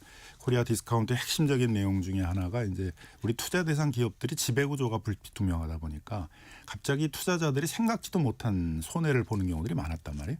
갑자기 잘 돼 나가던 회사를 쪼개가지고 뭐 합병을 한다라든가 유망 사업들을 떼어내가지고 자회사를 만든 다음에 별도 상장한다든가 이제 이런 우려들이 많았는데 네. 그런 지배구조 개선을 통해 가지고 이제 이런 부분들을 좀 해소를 하니까 안심하고 투자할 수 있다. 특히 이제 해외 투자자 이제 특히 이제 연기금 같은 해외 연기금 같은 데들이 이제 많이 와서 문의를 했었었는데 중국에서 투자 자금들이 많이 빠져나와서 그 대기하고 있는데 이게 이제 다른 데는 가진 못하고 한국으로 들어오고 싶은데 한국의 이제 주식 시장이 굉장히 불투명하다. 그런 것 때문에 이제 안심하고 투자하기가 어렵다. 뭔가 투자할 수 있는 모멘텀이 필요하다는 얘기를 많이 했었는데 지배구조 개선이나 이제 상법 개정 같은 것들이 이루어지니까 이런 걸 계기로 해서 이제 지금 그 외국인 투자자들도 안심하고 많이 투자하고 있는 상황이다. 또 우리나라 네. 국내 투자자들도 좀 안심하고 투자를 할 수 있는 이제 상황이 되니까 그게 코스피에 반영되고 있다 생각합니다. 네. 앞서 4천은 내년쯤 올해는 예상을 원래는 하지 않으셨다라고 말씀을 하셨는데 이제 올해도 계속 상승을 할 건데 이제 그 상승의 수준이 뭐 4천까지 간다. 근데 이제 뭐 주식시장이라는 게 그렇게 무슨 딱 떨어지게 뭐 어느 시점에 네. 어디까지 간다라고 전망할 수 있는 그런 시장이 아니잖아요. 네. 그러니까 이제 그런 거 자체가 이제 무리인 거고. 그래서 이제 또 당연히 나오는 꼬리 질문이겠죠. 5천 원 언제 돌파할 거로 예상하십니까? 이게 뭐 주식시장을 언제까지 어디까지 간다 이렇게 할 수 있는 건 아니고 네네. 우리가 추진하고자 하는 이제 개혁들이 꾸준히 추진된다면 뭐 충분히 갈 수 있다 생각을 합니다. 네. 저희들이 이제 올해 내에는 이제 자사주 개혁들을 통해서 네. 이제 자사주라는 거는 이제 뭐 투자도 안 되고 배당도 안 되고 어정쩡하게 활용되지 않는 어떻게 보면 자본이 될 수가 있는 것인데요. 그게 우리나라 시가총액이 6% 정도 되거든요. 그러니까 네. 굉장히 이제 많은 부분들이죠. 그래서 그런 부분들을 좀 해소를 해서 다른 나라들은 이제 자사주는 원칙적으로 취득을 하게 되면 소각을 하거든요. 네. 소각을 하면 이제 남은 주식의 가격이 올라오니까 배당과 같은 효과가 있어서 주주 환원 정책으로 많이 쓰는데 우리는 이제 자사주를 그렇게 쓰는 것들이 아니라 이제 굉장히 과다하게 보유하고 있다가 갑자기 어떤 경영권 분쟁이나 지배주주의 그 지배력을 강화할 시기가 되게 되면 그걸 우호 세력한테서 싼 값에 넘겨가지고 하다 보니까 오히려 주가가 떨어지게 만드는 그런 이제 악영향이 있거든요. 네. 그래서 이제 그런 부분들을 이제 해소하겠다고 하고 있는데 뭐 이런 부분들도 이제 앞으로 주가 상승에 상당히 좀 좋은 영향을 줄 것이라 이렇게 생각을 하고요. 네. 또 일본처럼 이제 일본은 이제 연기금이라든가 뭐 은행과 같은 기관 투자자들이 지배 구조에 문제가 있는 기업들이라든가 배당 성향이 낮은 기업들에 대해서 이제 개선들을 계속 요구하는 작업들을 했어요. 그걸 이제 스튜디오십 활동이라고 그러는데 네. 그런 이제 스튜디오십 활동들을 강화하기 위한 이제 것들을 이제 하고 있거든요, 저희가. 그래서 이제 앞으로는 그 스튜디오십 활동들을 하고 있는지에 대해서 이행 점검이나 평가들을 안 했는데 앞으로는 이제 그런 국민연금이나 은행 기관 투자자들이 그런 스튜디오십 활동을 하고 성과가 있었는지를 좀 매년 평가하도록 이렇게 할 예정입니다. 네. 그럼 그것도 굉장히 이제 일본의 사례에서 나타난 것처럼 주가 상승에 큰 영향을 미칠 것이어서 이런 부분들이 이제 하나씩 좀 추진되면 그러면 이제 뭐 5천까지 갈 수 있다 이렇게 생각하고 있습니다. 네. 지금 이제 특위에서 후속 입법 말씀하신 내용들을 검토하고 있는 것으로 보도가 되고 있는데 지금 시점에서 가장 자주 보도가 되고 있는 게 이제 자사주 소각 의무화 관련입니다. 일단 이 논의가 당내에서 어느 정도까지 왔고 이견들이 있는 걸로 알고 있어요. 이견이라기보다 발의한 법안들 내에서 강론들이 조금씩 다르시잖아요.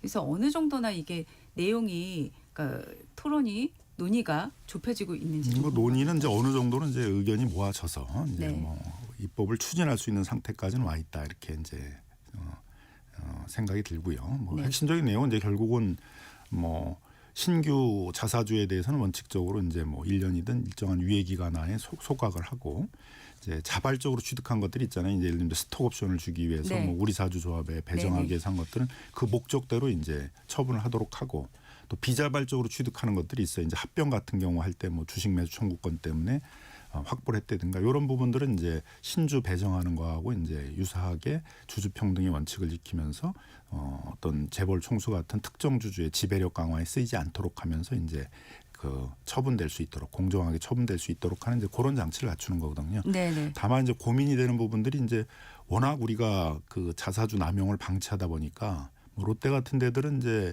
뭐 자사주를 30%나 갖고 있는 비율이 데도 굉장히 있어요. 높더라고요. 그러니까 이게 뭐 한 5% 미만이면 이제 그렇게 큰 고민이 없을 텐데 5% 10% 이렇게 과다하게 갖고 있는 회사들이 많아서 네. 10% 이상만 286개 기업이나 됩니다. 그래서 그거 이제 기존 자사주에 대해서는 이제 소각을 원칙으로 하는데 이제 어떤 방식과 이제 기간들을 얼마나 줄 것인가 뭐 이런 부분들을 이제 고민하고 있는 상황입니다. 거의 입법이 될 수 있는 수준까지 의견이 좁혀지신 거죠? 예, 네. 이제 물론 또 재계의 또 의견도 들어야 되고, 네네네. 물론 이제 절차가 또 또 저희가 이제 있으니까요. 자사주를 이렇게 이제 뭐 다른데 남용하지 못하도록 하면 당연히 이제 재계 쪽에서는 그동안 이제 자사주를 가지고 경영권 방어 수단으로 활용을 해왔다라고 이제 얘기를 하시는데 그러면 경영권 방어를 위한 이제 다른 수단 같은 것들이 주어져야 되는 거 아니냐. 그래서 그런 것들은 이제 재계하고 얘기를 하면서 재계가 요구하는 또 경영권 방어 수단에 관한 또 그 의견들도 수용을 해서 그렇게 또 같이 좀 추진을 할 그런 예정이 있습니다. 재계 의견을 듣고 추진을 하면 입법 시점은 대략 언제로 목표를 잡고 계십니까? 뭐 가능하면은 이제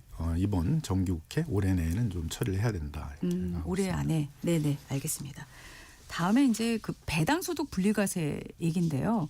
여러 안들이 지금 테이블 위에 올라와 있는데 기존 정부안은 최고 세율이 35%고 더불어민주당 이소영 의원이 내놓은 안은 25%고 그래서 이제 그동안 나왔던 보도들을 쭉 보면 이 두 개에서 절충점을 찾을 거다 이런 관측이 나왔는데 현재 방향 논의는 어떻게 조세는 됐을까요? 두 가지 성격이 있거든요. 네. 하나는 이제 정책 유도적 기능이 있죠. 네. 요 세금을 이제 배당소득세를 낮춰주게 되게 되면 이제 배당이 활성화되면서 주시장을 활성화할 때는 이제 어떤 정책적 기능도 있고 그렇지만 조세의 가장 기본적인 기능은 이제 재정을 충당하는 거잖아요. 네. 뭐 이재명 정부 5년 동안에 이제 앞으로 한 200조 정도의 재정이 더 필요로 되는데 뭐 110조는 그 지출 구조 조정으로 해결하고 90조 정도는 이제 추가적으로 확보를 해야 되는데 그럼 그걸 어떻게 확보할 것인가?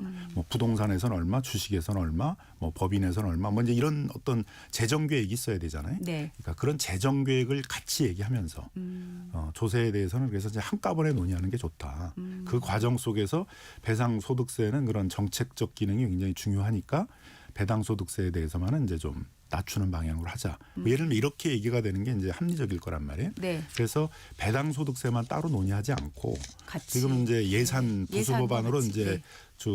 조세들 같이 논의할 때 이제 한꺼번에 논의하자 이제 그렇게 하고 있습니다. 네. 그러면은 요거는 지금 앞서 그 자사주 소각 의무화는 연내로 이제 구체적인 시점까지 얘기하셨는데요. 배당소득 분리과세는 어떻게 배당소득 될까요? 분리과세도 마찬가지로 예산 부수법안으로 이제 같이 다 처리가 돼야 되니까 올해 안에 그것도 올해 안에 이제 다 처리가 돼야 되죠. 다 체결되는 걸로요. 네, 알겠습니다. 자, 배임죄 폐지 관련한 질문을 좀 드리겠습니다. 국민의힘에서는 배임죄 폐지를 현재 반대하고 있습니다. 이재명 대통령 면소를 위한 것이다라는 주장을 하고 있고요. 의원님 생각도 궁금하고요. 또 야당을 어떻게 설득할지도 궁금합니다. 뭐 갑자기 느닷없이 이제 나온 주장인데 사실 배임죄 폐지 이 얘기가 처음 나온 건 재계의 요구였었잖아요. 저희가 이제 상법 지배구조 개선을 하는데 네. 이사의 충실 의무를 주주회까지 확대한다 이렇게 하니까 그러면 그게 이제 민사 책임만이 아니라 형사적인 배임죄도 확대되는 거 아니냐 이런 이제 문제 제기가 있었고 그래서 이참에 좀 배임죄 자체가 뭐 임무에 위배하여 이런 게 굉장히 추상적이잖아요. 근데 뭐가 임무에 위배하는지 자체가 모호한데 또 실제로 운영되다 보니까는 이제 굉장히 많은 것들이 다 그 검찰들이 자의적으로 해석해서 수사를 시작을 하고 뭐 이렇게 하다 보니까 이제 재계의 부담이 많다. 그래서 재계 쪽에서 요구한 것이거든요. 그래서 그때 상법 개정 논의를 하면서 이미 상법 개정 후에는 이제 배임죄 폐지나 완화에 대해서 논의를 하겠다. 이렇게 서로 약속을 저희가 했던 것이고 네. 그래서 재계하고 이제 논의를 하고 있는 거거든요. 네네네. 그러니까 이걸 갑자기 이제 무슨 대통령을 끌어들이고 그런 것들은 이제 정치적 공세의 내용이라고 보고요. 네. 재계하고 이제 협의를 하면서 이것도 이제 정리를 할 예정이 있습니다. 네. 그런데 이제 또 보도를 보면 시민단체에서도 배임죄 폐지를 반대를 하고 있습니다. 그러니까 정확히 얘기하면 예. 배임죄를 폐지하는 게 아니고 네. 그 회사를 운영하시는 분들이 그 임무에 위배해서 회사나 주주들에게 피해를 입혔을 때 그 책임을 이제 묻는 방식에 대해서 네. 그거를 이제 그 배임죄와 같은 추상적인 형태가 아니라 좀 구체화된 유용화된 여러 법들을 만들어서 그걸로 이제 형사처벌을 하겠다라는 것이거든요. 그럼 배임죄 폐지와 대체 입법도 대체 입법이 이제 동시에 되는 것이지. 예. 그 지금 배임죄로 처벌하고 있는 그런 형사 책임에 대해서 아무런 책임을 묻지 않겠다 그런 건 아니라는 것이죠. 네. 그래서 지금 또 법무부에서 네. 그 배임죄에 대한 판례들을 쭉 분석을 해가지고 예. 그것들을 다 유용화하는 작업들을 하고 있거든요. 하고 있군요. 그럼 이제 그 유용화하는 것들을 뭐 형법 개정안으로 반영되는 게 있고 어떤 것들은 이제 제일 많은 게 금융이거든요. 네. 이제 자기 아는 친인척들에게 이제 담보도 없이 막 돈 빌려줬다가 이제 돈 떼이는 것들 이런 게 전형적인 배임죄인데 네. 그런 것들은 이제 뭐 상호저축은행법, 뭐 은행법 이런데 이제 그런 게 들어갈 수도 있고 네. 뭐 예를 들면 이제 소위 지적재산권 같은 경우도 아무한테나 막 빌려줘가지고 사용하게 하는 거 이것도 배임죄로 처벌하고 있는데 그럼 그 개통의 법들에 그런 내용이 들어가야 될 거 아닙니까? 예. 그래서 그런 것들을 좀 정리하는 작업을 하고 있다는 것입니다. 네. 그러면 배임죄 폐지와 대체 입법까지 같이 이렇게 통으로 진행이 돼야 되는 걸로 이해가 되는데요. 예, 그렇습니다. 네, 요거는 좀 시간이 걸리겠네요, 그러면은. 그래서 뭐 법무부에서 지금 뭐 준비를 굉장히 열심히 하고 있다고 저희가 얘기를 듣고 있어서 네네. 뭐 연내에 그것도 그 네. 법무부에서 그 네. 유용화 작업하는 것들을 제출해 주면 국회에서 이제 논의를 해서 처리할 예정이 있습니다. 알겠습니다. 정치 현안에 대한 질문 좀 하겠습니다. 어제 결국 그 운영위가 김현지 대통령실 부속실장 증인 채택 문제를 놓고 협의를 했지만 결국은 증인 채택이 안 되고 불발이 됐습니다. 야당의 비판이 또 거세고요. 근데 이 출석을 갖고 지금 많이 거론된 게 이제 시간 얘기거든요. 민주당에서 오전 출석을 얘기했다고 보도가 나오고 있고 국민의힘에서는 오후까지 있어야 된다. 이제 이런 얘기를 했고, 근데 이게 이렇게 관심이 굉장히 많았기 때문에요. 근데 뭐 쟁점은 시간이 아니라 네. 뭘 신문하려고 그러냐, 뭘 질문하려고 그러냐가 이제 쟁점이었고요. 질문의 내용이 문제다, 쟁점이다. 그래서 이런 증인을 말씀. 채택할 때는 이제 네. 뭘 질문하겠다라는 이제 쟁점이 있고 네. 그 질문에 이제 필요성이 인정이 되면 이제 채택을 하는 거잖아요. 네. 그 논의를 계속했는데 왜 해야 되느냐에 대해서 정확한 얘기를 안 하는 거예요. 그냥 막연히 불러다 놓고 뭐 여러 가지 얘기들을 다 물어보겠다라는 식이니까 이제 그런 방식으로는 이제 증인 채택이 어렵다. 이제 그렇게 해서 이제 결국은 이제 어제도 이제 양쪽 다 뭐 대표로 한 4분 정도가 이제 네. 그거에 대해서 얘기를 하기로 했었는데 네, 네. 결국 뭐 뚜렷한 이제 증인 채택의 그 근거나 요지 뭐 이런 것들을 제시를 하지 못하니까 이제 표결에서 부결이 된 것이죠. 네. 이 건이 이렇게 쉽게 사그라들 것 같지는 않아요. 어쨌든 증인으로 나와서 본인의 입장 또 궁금했던 부분들에 대해서 어떤 식으로든 이제 해명, 설명을 하면 될 텐데 지금 그런 기회는 지금 아예 만들어지지 않고 아니 그러니까 있거든요. 이제 어떤 게 궁금하냐, 네. 어떤 게 쟁점이냐가 문제잖아요. 그래서 대통령실 국감을 하는데 대통령실의 운영과 관련해서 그 총무비서관이로서 했던 역할들 중에 어떤 게 뭐 문제가 있어서 어떤 게 해서 그걸 하자 그러면 이제 뭐 그걸 채택해서 하면 되는데 네네. 어떤 게 궁금하다는 얘기 자체가 네. 굉장히 그 추상적이고 뭐 의혹 제기용의 그런 것만 있고 그게 또 대통령실 운영과 관련된 것도 아니에요. 네. 그러면은 대통령실 국감에서 다룰 문제가 아니지 않습니까? 네, 알겠습니다. 과방위 국감도 요새 또 보도가 많이 나오고 있습니다. 지금 최민희 위원장 축의금 논란으로 시끄러운데요. 지금 국민의힘에서는 사퇴를 계속 촉구하고 있고요. 갑질 신고하겠다면서 민주당의 을지로위원회를 찾았다는 보도도 있더라고요. 지금 당의 입장은 어떤 건지 또 일각의 보도에서는 뭐 박수현 수석 대변인이 뭐 정리하는 과정이 있지 않겠나라는 말도 했다는 게 있는데요. 보도가 뭐 이건 또 무슨 의미인지 네 어떻습니까? 최민희 위원장이 예를 들면 피감기관 임원들에 대해서 뭐 그 딸 결혼식에 와라 뭐 이렇게 요구를 하고 네. 뭐 했다 그러면 또 이제 얘기가 달라지겠죠. 근데 보통 결혼식 할 때 뭐 누가 찾아오는 것들이 여러 루트로 찾아오잖아요, 그죠? 네. 근데 그걸 갖고 이제 최민희 위원장이 이제 뭐 불러가지고 왔다, 뭐 이런 식으로 이제 할 문제는 아니어서 그런 거에 대해서는 먼저 사실관계를 정확히 좀 밝힐 필요가 있고, 네. 그다음에 가불관계라고 해서 이제 저희 더불어민주당 을지로에서 다루는 거는 대기업들이 뭐 자영업자라든가 비정규직 이런 사람들에 대해서 경제적 약자들에 대해서 불공정 행위 같은 걸 할 때 이제 다루는 사안이잖아요. 네. 뭐 을지로위원회를 찾아오고 그런 건 이제 뭐 어떻게 보면 정치적 퍼포먼스를 한 것이지. 퍼포먼스다. 네. 그래서 이제 그런 차원에서 이제 이건 뭐 을지로위원회의 활동들을 이제 어떻게 보면 모욕하는 거잖아요. 그러니까 그런 점에서 이제 을지로위원회가 접수를 하지 않았던 것이어서. 네. 네. 그렇게 경제적 약자들의 어려움에 대해서는 눈물 한 방 흘리지 않고 어려움에 대해서 그렇게 관심이 없는 국민의힘이 그 을지로의 활동들을 그런 식의 정치적 퍼포먼스로 악용하면 안 된다라는 비판도 많이 있습니다. 을지로위원회를 이용하고 있는 와서 호소하고 있는 많은 우리 사회의 억울한 경제 약자들이 있잖아요. 예. 최민희 위원장이 이번 상황 사태에 대해서 좀 책임을 지는 모습을 보여야 되지 않냐 이런 여론이 있는 게 현실인데요. 그건 이제 사실관계에 네. 따라서 네. 예, 본인이 직접 뭐 피감기관들을 뭐 동원을 하고 네. 그 부주금을 내라고 이렇게 요구를 하고 네. 뭐 그런 게 있으면 뭐 책임질 일도 있겠죠. 근데 그냥 일반적인 결혼식장에 찾아와서 하고 한 것들이라면 그걸 책임을 묻기는 어렵지 않겠어요. 그러니까 그 사실관계의 규명이 제일 중요하지 않을까 생각이 듭니다. 사실관계에 대해서 지금 최 위원장이 아직까지 이렇게 분명하게 입장을 따로 별도로 낸 것 같지는 않은데요. 입장 표시는 좀 필요하지 않을까요? 뭐 그것도 좀 필요하다고 생각이고 당 차원에서도 한번 사실관계를 확인해 볼 필요가 있다고 생각합니다. 네, 알겠습니다. 당에서 추진하고 있는 민주당에서 추진하고 있는 사법개혁 이슈에 대한 질문 좀 하겠습니다. 지금 재판중지법 도입, 사법행정개혁 필요성이 이 에이펙 정상회의 시작하기 전에 이제 많이 제기가 됐고 또 특위도 만들어지고 하는 보도들이 나왔습니다. 일단 지금 당내 분위기, 일단 재판중지법 도입에 대해서 어떻게 생각을 하시나요? 재판중지법은 사실 헌법에 이미 있는 내용이잖아요. 네. 대통령에 대해서는 내란과 외환을 제외하고는 이제 그 재임 기간에 소추하지 않는다. 소추라는 개념은 이제 기소와 재판 진행을 얘기하는 거니까 네. 뭐 그걸 이제 잘 받아들여서 법원도 이제 그 재판을 다 중지하고 있지 않습니까? 근데 갑자기 이제 국민의힘이 느닷없이 이제 정치적 공세로 이제 재판을 계속하라 이렇게 하면서 이걸 정치적 쟁점을 만들고 법원에도 부담을 주니까 그러면 법으로 명확히 하자 헌법에 있는 내용을 그런 차원에서 이제 형사소송법에 그 헌법에 있는 내용들을 이제 명확히 하는 그런 이제 걸 하자는 것이고요. 그래서 요건 뭐 그렇게 크게 뭐 법조계나 이런 데서 이렇게 쟁점이 있는 부분은 아니다 이렇게 이제 보여지고요.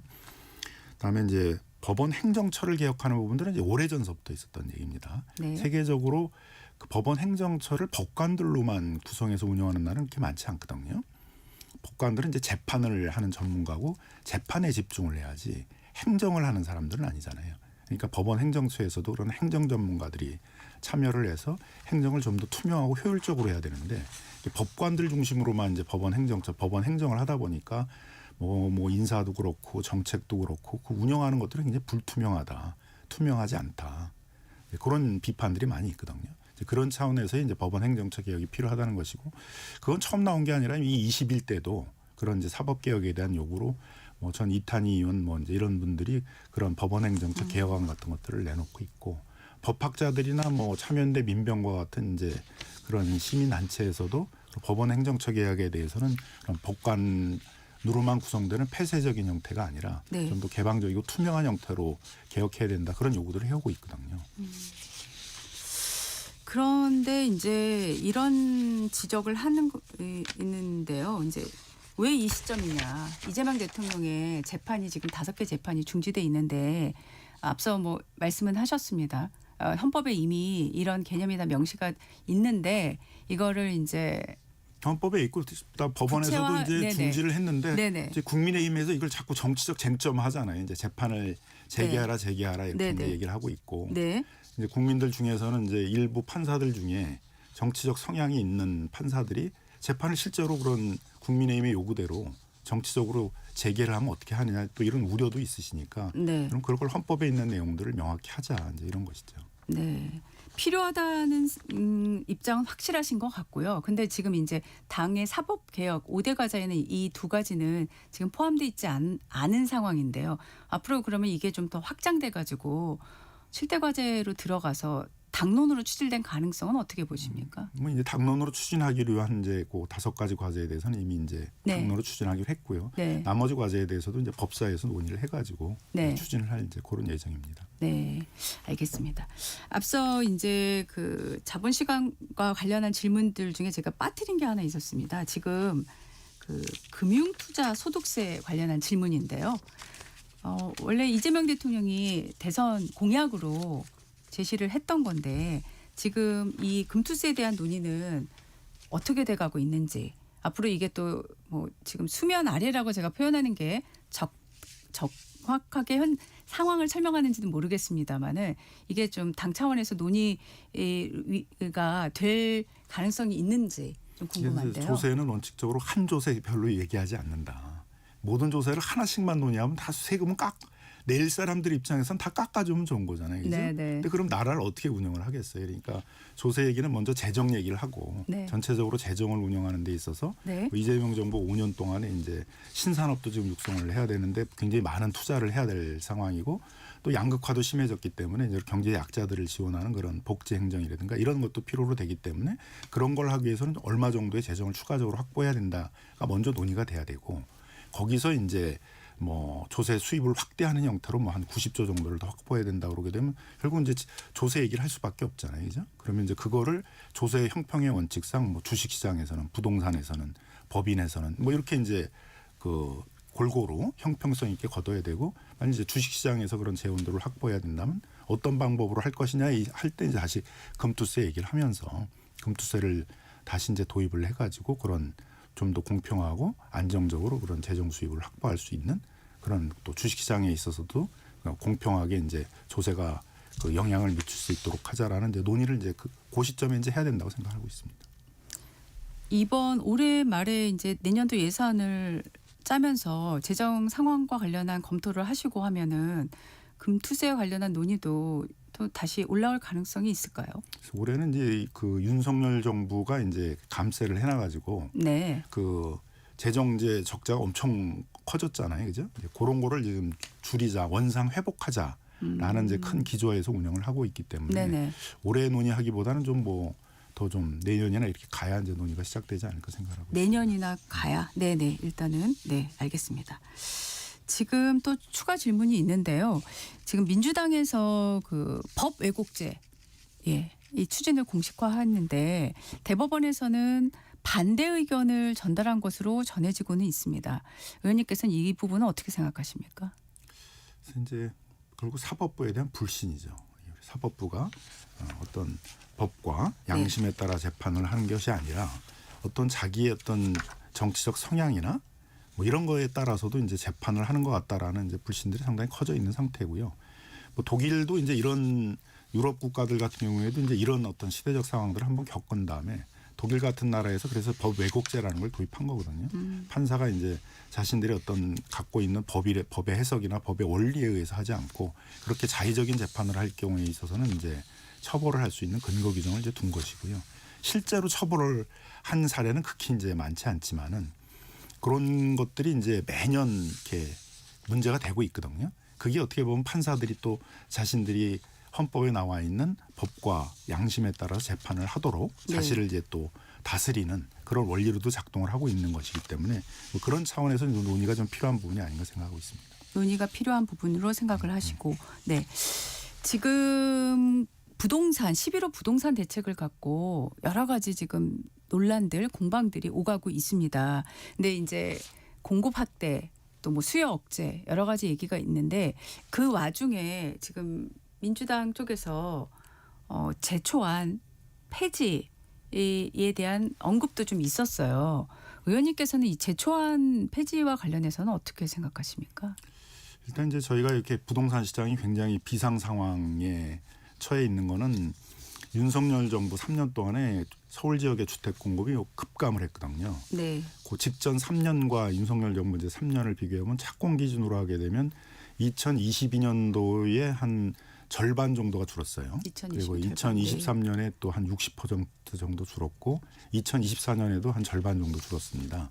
그럼 그게 3년 후에 효과가 나타나거든요. 아파트는 3년 착공을 하면 3년 후에 입주하니까. 그래서 2022년에 착공이 대폭 준 게 지금 2025년에 나타나고 있고 내년에는 그 착공이 준 게 더 크니까 내년에 이제 더 공급이 줄어들게 되겠죠.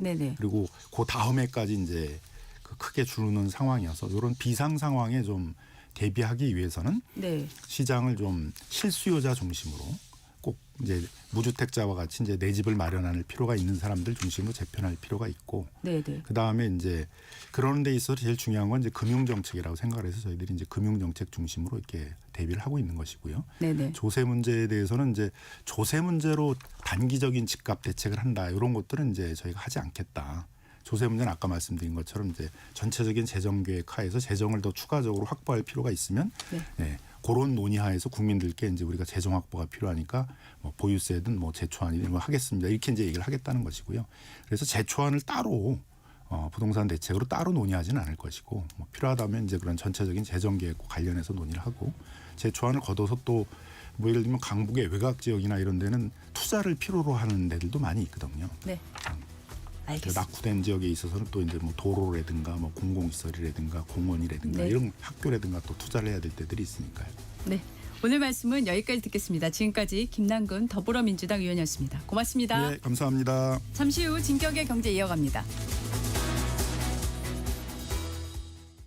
잠시 후 8시 반부터 일부 지역국에서는 해당 지역 방송을 보내드립니다. 워렌 버핏은 가치 투자, 필립 피셔는 성장주 투자, 피터 린치는 장기 투자. 방법은 달라도 목표는 하나. 성기영의 경제쇼가 성공의 길로 안내합니다. 깊이 있게, 명쾌하게, 지금 이 시대 경제에 관한 모든 것을 알려드립니다. 평일 오후 4시 5분 성기영의 경제쇼와 함께하십시오.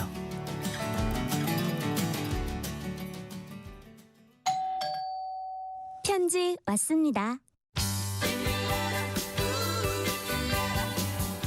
퇴근길 지친 당신에게 힘이 되는 뉴스를 전해드립니다.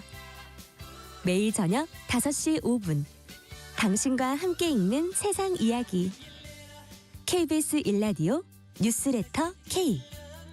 지금 시각은 8시 30분입니다. KBS.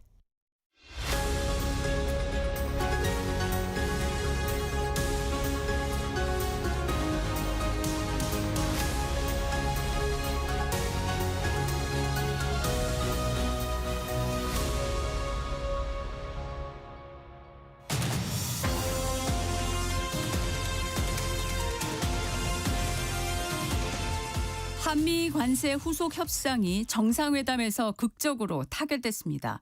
핵심 쟁점이었던 3,500억 달러 대미 투자 펀드 가운데 2천억 달러를 현금으로 투자하면서 연간 투자 한도액을 200억 달러로 합의했습니다. 지금부터는 타결된 세부 내용과 과제를 한국경제산업연구원 김광석 경제연구실장과 살펴보겠습니다. 실장님 나와 계시죠? 네, 안녕하세요. 네, 안녕하십니까? 네, 제가 앞서 잠깐 언급을 해드렸는데요. 핵심적으로 이번에 타결된 협상 내용 좀 설명을 해주시죠. 일단 가장 중요한 거 많은 분들 우리 애청자 여러분들이 궁금해하시는 것은 투자 규모에 있어서 3,500억 달러 중에서 얼마만큼을 현금으로 투자할 것이냐 이거거든요. 네, 현금을 2천억 달러에 국한해서 투자하겠다 이거고요. 그 2천억 달러도 이게 중요한 것이 연간 얼마만큼씩 투자하는 것이냐 이건데 연간 최대입니다. 이게 최대. 네. 연간 최대 200억 달러의 한도를 정해놓고 투자하겠다. 그리고 사업의 진척 속도를 봐가면서 200억 달러까지 투자할 필요가 없다면 200억 미만으로도 투자할 수 있는 그런 어떤 안전판을 마련하면서 투자하겠다. 이런 것들이 가장 중요한 이번에 협상 타결의 조건이지 않을까. 그리고 또 중요한 것은 이 원금 회수를 위한 다층적인 어떤 안전장치를 마련한 것. 이것이 가장 중요한 무역 협상의 골자가 아닌가 이렇게 해석을 해볼 수 있겠습니다. 네. 투자 이익 배분 구조도 조금 설명을 해주시겠습니까? 이게 어떻게 그 한미가 하기로 한 건가요? 잘 안 들렸습니다. 다시 한 번만 말씀 부탁드립니다. 네. 대미 투자 펀드에 이익이 났을 때 그 이익을 어떻게 배분할지에 대해서 한미가 어떻게 합의를 했는지 설명을 좀 부탁드립니다. 네, 좋습니다. 말씀드리겠습니다.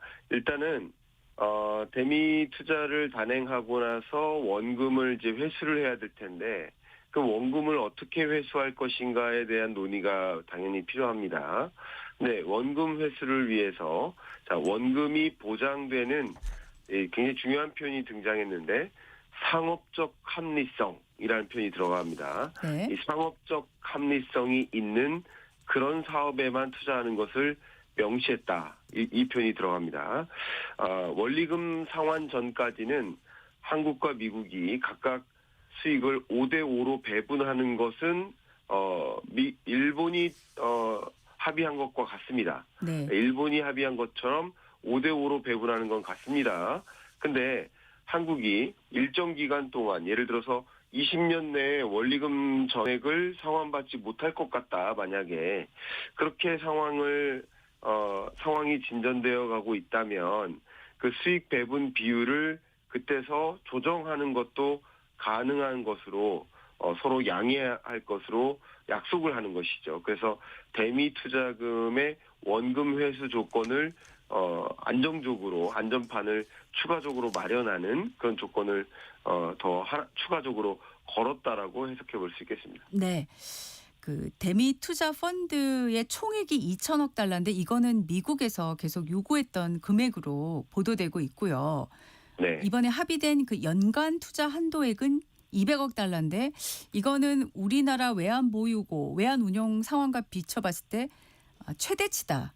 그래서 지금 우리나라와 미국이 서로 각자 원하는 거를 절충해서 이 합의안을 만든 것이다라는 분석들이 나오고 있는데 이렇게 봐야 될까요?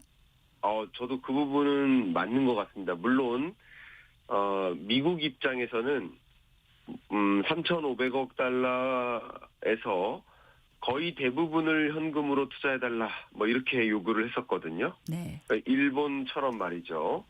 그러니까 그 부분도 어느 정도 한국 측 입장을 들어준 것으로 판단할 수 있겠고요. 또 우리 측에서는 연간 200억에서 300억 정도 분할 납부가 가능하다. 이게 우리가 할 수 있는 최선이다. 이렇게 이야기를 했었고 미국 측은 당연히 다 전액 선불로 납부해라. 네. 요구가 이렇게 많이 달랐었는데 네네. 그러니까 우리 측의 요구가 200억에서 300억이었잖아요. 네. 근데 앞에 제가 말씀드렸던 것처럼 최대 200억인 겁니다. 네. 그러니까 연간 최대 200억이라는 얘기는 사업의 진척 속도를 봐가면서 어떤 해를 보니까 200억까지 투자할 필요가 없어요. 그러면 200억을 투자하지 않아도 되는 겁니다. 예를 들면 우리가 건설 사업을 해요. 네. 근데 아파트를 지어요. 근데 올해는 200억 달러 투자했어요. 내년에도 200억 달러 투자했어요. 근데 내후년에는 보니까 아파트 건설 속도가 너무 미진해요. 근데 그러면 3년 후에는 100억 달러만 투자해도 돼요. 그럼 100억 달러만 투자하는 거죠. 그러니까 연간 200억 달러 이하로 투자하는 것이 되는 겁니다. 최대 200억 달러라는 개념이니까 네네. 어쩌면 우리 측이 요구했던 것보다도 그 미만으로 약속을 가져온 것이다.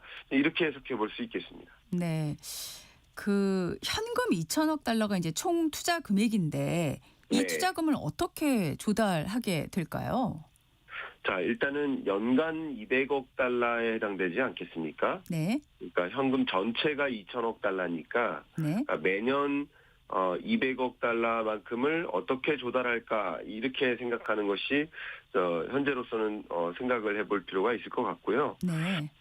여러 가지 생각을 해보겠지만 한 가지는 우리나라 입장에서도 국채를 발행하는 방법도 있겠고 아니면 우리나라 입장에서도 펀드를 조성하는 방법도 있겠습니다. 그래서 또 기업들의 투자를 또 추가적으로 유치하는 방법도 있겠고 어쨌거나 이런 여러 가지 것들은 투자를 하는 것입니다. 우리가 미국에게 일방적으로 돈을 주는 것이 아니라 네. 우리가 한국에 투자할 수도 있고 해외에 투자할 수도 있는데 잠시 긍정적으로만 해석을 잠깐 해본다면 네.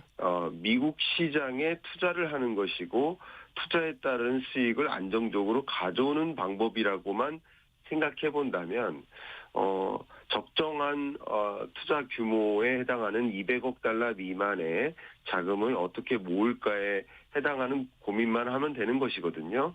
그런 관점에서 투자 펀드를 조성해서 200억 달러 규모를 모을 수 있다면 그러니까 그런 정도는 충분히 모을 수 있지 않을까라고 지금 경제부총리나 한국은행도 계산을 했었던 것이거든요. 네네. 그렇게 생각해 볼 수 있겠습니다. 네. 우리 외환 보유고가 4,200억 달러 수준이고 네. 지난번에 이창용 한국은행 총재가 우리가 한 해 좀 가용할 수 있는 외화 금액이 200억 달러를 라고 말을 했지 않습니까? 그렇습니다. 그래서 지금 200억 달러를 이렇게 대미 투자 펀드에 물론 상한선이지만 쓴다면 이게 우리 외환 시장에 좀 충격이 있을 것 같다. 이런 우려가 있거든요. 이건 어떻게 보십니까? 네. 말씀하신 대로입니다. 일단 외환 시장에 충격이 없다고 할 수 없습니다. 일단 외환 보유액 4,200억 달러 중에 현금성 외환 보유액이 4.4%밖에 안 돼요. 네. 대부분이 유가증권의 형태입니다. 아, 네. 예. 그러니까 그거 4,200억 달러를 현금성으로 3,500억 달러 지불할 수 있는 성격도 원래 아닙니다. 애초에. 네. 예, 애초에 아니고. 그리고 IMF의 권고 기준에 따르면 한 4,700억 달러 정도는 갖고 있어야 안정적이다라고 평가하는 것이거든요. 아, 네. 그러니까 권고 기준에도 지금 미달해요. 그렇다고 우리나라 외환 보유액이 부족하다라는 것은 아닙니다. 예. 근데 어쨌든 그만큼 200억 달러만큼이 매년 빠져나간다라는 것은 외환 시장에서 봤을 때 원화를 투자하는 투자자들로 하여금 야 이거 원화에 투자하는 것이 맞아? 이 불안하게 만드는 거죠. 네네. 그러니까 이제 원화 가치가 떨어지는 겁니다. 지금 계속 예. 원화 가치가 떨어져서 1,400원대에 머물러 있는 것이거든요. 네. 그러니까 말씀하신 대로 여전히 원화 가치를 떨어뜨리게 만드는 요소에 해당되기는 합니다. 그렇지만 그것이 지금까지 반영된 환율이 1,400원대라고 저는 생각을 하고요. 네네. 이제 그 불확실성이 해소되는 국면이니까 이제 1,300원 후반대를 향해서 다소 안정화가 되지 않을까 하고 그림을 그리고 있습니다. 네, 알겠습니다. 투자 이익 배분 구조와 관련해서 이런 질문을 좀 드리겠습니다. 지금 우리나라가 원래 당초에 요구했던 원금 환수전까지 수익 배분이 9대 1이었는데 지금 이번에 5대 5로 정리가 됐잖아요. 네. 원리금 회수 전까지 5대 5로요. 이게 일본과 같은 내용이라고 들었습니다. 맞습니까? 그렇습니다. 네, 정확합니다. 네.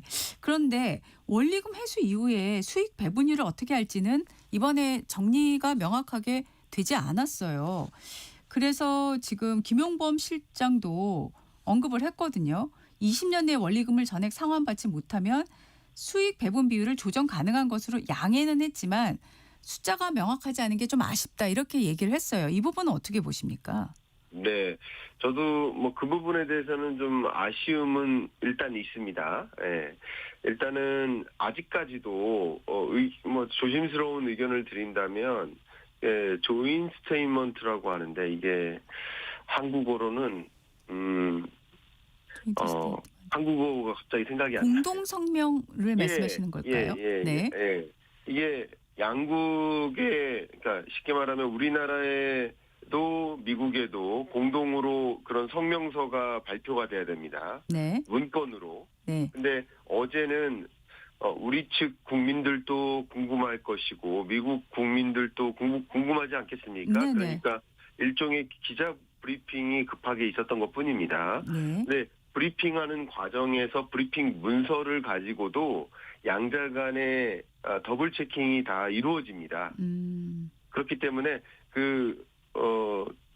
기자회견에서 이루어지는 그 문건 자체가 그러니까 기자회견에서 알려진 지금의 보도된 이 내용 자체가 거의 조인 스테이트먼트에 해당되는 공동 성명서에 해당되는 그 내용에 부합하다고 간주하시는 게 크게 틀리지 않다 이렇게 생각이 되고 다만 아쉬운 부분이 물론 있는데 87분 동안의 회담에서 다 디테일하게 협의를 이루지 못한 부분이 남아있다. 그래서 더 추가적인 협의가 아직 실무자 간의 협의가 정상 합의는 아니지만 실무자 단에서의 합의 과정이 아직도 남아있는 건 사실이다. 이렇게 좀 해석을 해볼 필요가 있겠고 네. 어쨌든 9대 1이 아니라 5대 5라는 것은 일본이 먼저 합의에 도출했었던 사례에 부합하게 5대 5로 배분하되 네네. 거기에 추가적인 안전판을 마련한 거죠. 네. 추가적인 안전판은 만약에 원리금을 우리가 회수받지 못할 정도가 된다면 그때쯤 가서 다시 한번 수익 배분을 5대5가 아니라 우리가 6대4로 더 많이 가져가는 방식으로 배분을 다시 조정하자라는 그 조건, 그게 상업적 합리성이라는 개념이거든요. 네. 그런 조건을 추가적으로 명시했다라는 의견이라고 볼 수 있겠습니다. 네. 지금 관세 부분에 대한 질문을 드리겠습니다. 지금 관세를 이제 기존 25%에서 15%로 낮추기로 했고 일본하고 EU하고 이제 동일한 관세율을 적용받게 됐는데 이 적용 시점은 아직 나오진 않았습니다. 이게 이제 법 제정이 필요하고 여러 가지 후속 조치가 필요하다고 하는 것 같습니다. 이번 이 관세 합의로 우리 경제 불확실성 어느 정도나 제거됐고 앞으로 어떻게 전망을 하십니까? 일단 주식시장은 이미부터 반영되는 것이라고 볼 수 있겠습니다. 주식시장은 장외 시장에서 네. 고파로 반영됐다고 생각해 보시면 좋겠습니다. 네. 특히 자동차 업종 같은 경우는 굉장히 강하게 환호했다고 볼 수 있겠습니다. 네네. 자동차와 자동차 부품 같은 경우 15%로 관세율을 조정했고요. 네네. 이게 경쟁 관계에 있는 일본과 EU와 같은 수준이냐 아니냐 이게 중요하거든요. 네. 같은 수준으로 조정한 거죠. 네. 또 반도체도 역시 대만이라는 경쟁 관계에 있는 나라와 같은 수준이냐 아니냐가 중요한 건데 역시 대만과 비교해서 불리하지 않게 책정했다. 이것도 역시 중요한 관세 측정인 거고 결국 이 투자를 우리가 3,500달러 투자하기로 약속한 것은 관세에 있어서 조정을 받기 위함이니까 유리한 조정을 받아냈다라고 볼 수 있겠습니다. 네. 그리고 중요한 품목이 이제 의약품인데요. 네네. 의약품 같은 경우는 최혜국 대우를 인정받기로 했습니다. 네. 근데 이 최혜국 대우가 물론 우리나라 그러니까 최혜국이니까 우리나라에게만 1등 대우 해준다 이런 뜻은 물론 아니고요. 1등 대우 해주는 국가의 권역이 물론 예를 들어서 30개 국가가 될 수도 있는 겁니다. 네. 30개 국가가 공동으로 최혜국 대우가 될 수도 있는 거예요. 그러니까 어쨌든 우리나라가 그 어떤 나라보다 낮은 대우를 받지 않는 최우선적인 대우를 받는 그 권역에 해당되는 국가가 된다. 어쨌든 알겠습니다. 여러 가지 면에서 관세는 다소 물론 한미 FTA가 원래 체결되어 있었다는 것을 상정한다면 아직도 좀 분통이 터지고 억울한 부분들은 저는 솔직히 남아 있습니다만 그래도 주어진 조건 하에서는 원상복구되고 있어서 좀 마음이 놓입니다. 네, 오늘 말씀 여기까지 듣겠습니다. 지금까지 한국경제산업연구원 김광석 경제연구실장이었습니다. 고맙습니다. 감사합니다. 이어서 날씨 정보 전해드립니다. 전격 시사 날씨 정보입니다. 오늘 완연한 늦가을을 즐기기 좋겠습니다. 어제 낮부터 때이른 추위가 누그러졌는데요. 오늘도 낮 기온이 20도 가까이 오르면서 어제만큼 온화하겠습니다. 아침 기온도 어제보다 1도에서 크게는 6도가량 높게 시작했는데요. 그래도 대부분 10도를 밑돌아 쌀쌀합니다. 현재 기온 서울이 9.2도, 광주 9.4도, 대구 7.7도를 가리키고 있고요. 한낮에는 서울과 대구 18도, 경주와 광주 19도까지 오르며 기온의 일교차가 10도 이상 크게 나겠습니다. 옷차림에 유의하셔야겠습니다. 아침까지 일부 중부 내륙과 영남 내륙을 중심으로 가시거리 200m 미만의 짙은 안개가 끼는 곳이 있겠고요. 안개가 거치고 나면 전국이 대체로 맑은 가운데 가을 햇살이 따사롭게 내리쬐겠습니다. 다만 오후부터는 하늘빛이 차차 흐려지겠습니다. 내일 밤부터 모레 새벽 사이 수도권 등 중부지방과 호남에는 비가 내리겠고요. 아침에는 그치기 때문에 평년 이맘때 가을을 감상하기 좋겠습니다. 하지만 일요일부터 다시 북서쪽에서 찬 공기가 내려오면서 일요일에는 기온이 평년보다 떨어지겠고요. 특히 다음 주 월요일에는 서울의 아침 기온이 2도까지 내려가 반짝 추워지겠습니다. 지금 서울의 기온은 9.2도입니다. 날씨 정보의 조하늘이었습니다.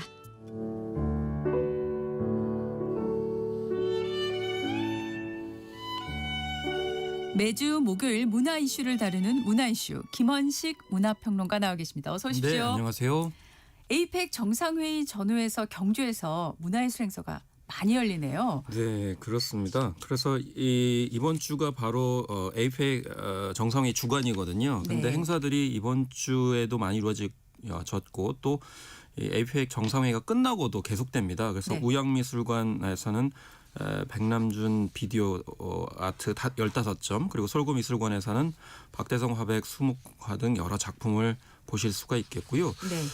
또 특히 보문단지에서는 멀티미디어 아트쇼가 벌어집니다. 예, 뭐 보문호도 있는데 여기에 150억 원을 들여가지고 융복한 멀티미디어 쇼가 다음 달 2일까지 계속되고요. 또 대릉원 일원에서도 국가유산 미디어 아트가 16일까지 다음 달 열립니다.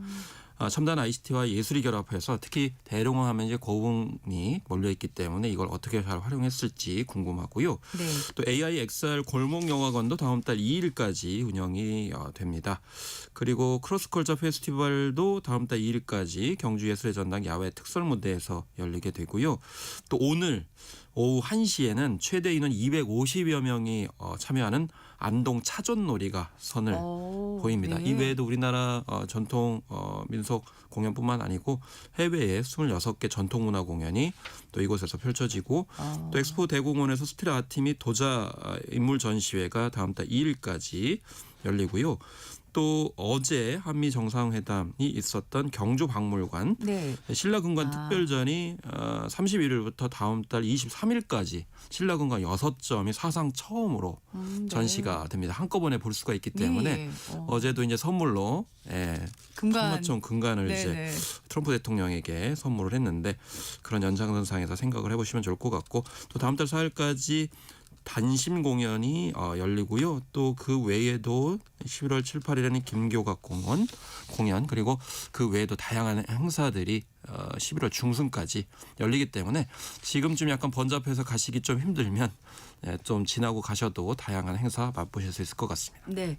한국관광공사가 에이펙 정상회의 계기로 경주의 또 다른 여행 매력을 시간, 자연, 체험 세 가지 테마로 소개를 했네요. 일단 경주하면은 문화유산이 많은 곳으로 이제 생각을 하는데 일단 뉴 헤리티지라고 그래가지고 현대적으로 재탈바꿈한 공간도 많습니다. 네. 오하루 미술관 같은 경우 대표적으로 개관 6개월 만에 거의 20여만 명이 다녀갈 정도로 뜨거운 그런 명소가 됐습니다. 노소동 고분군과 절묘하게 미술관이 올려지고 있다라는 평가를 받고 있고요. 또 경주역 뒤편의 관사천 골목도 새롭게 태어난 행복 황천 마을로 눈길을 끌고 있고 또 국립경주박물관의 신라 천년소고 같은 경우도 리모델링을 해서 이 한옥 외관을 유지하고 내부를 현대적으로 재해석해서 여기에서 이제 책을 보실 수 있는 공간이고요.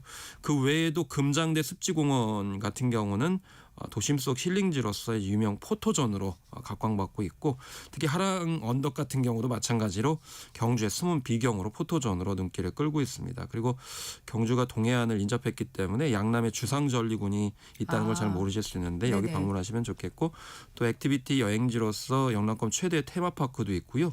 국내 최초의 스윙 관람차도 있습니다. 그리고 이 외에도 요즘에 방탈출 게임이 경주읍선과 황리단길을 중심으로 또 대릉원과 첨성대를 중심으로 또 형성이 된다고 하는데 요즘 외국인들이 방탈출 게임 굉장히 좋아한다고 그래요. 네. 그런 면에서 외국인들도 같이 방문하면 좋을 곳입니다. 네.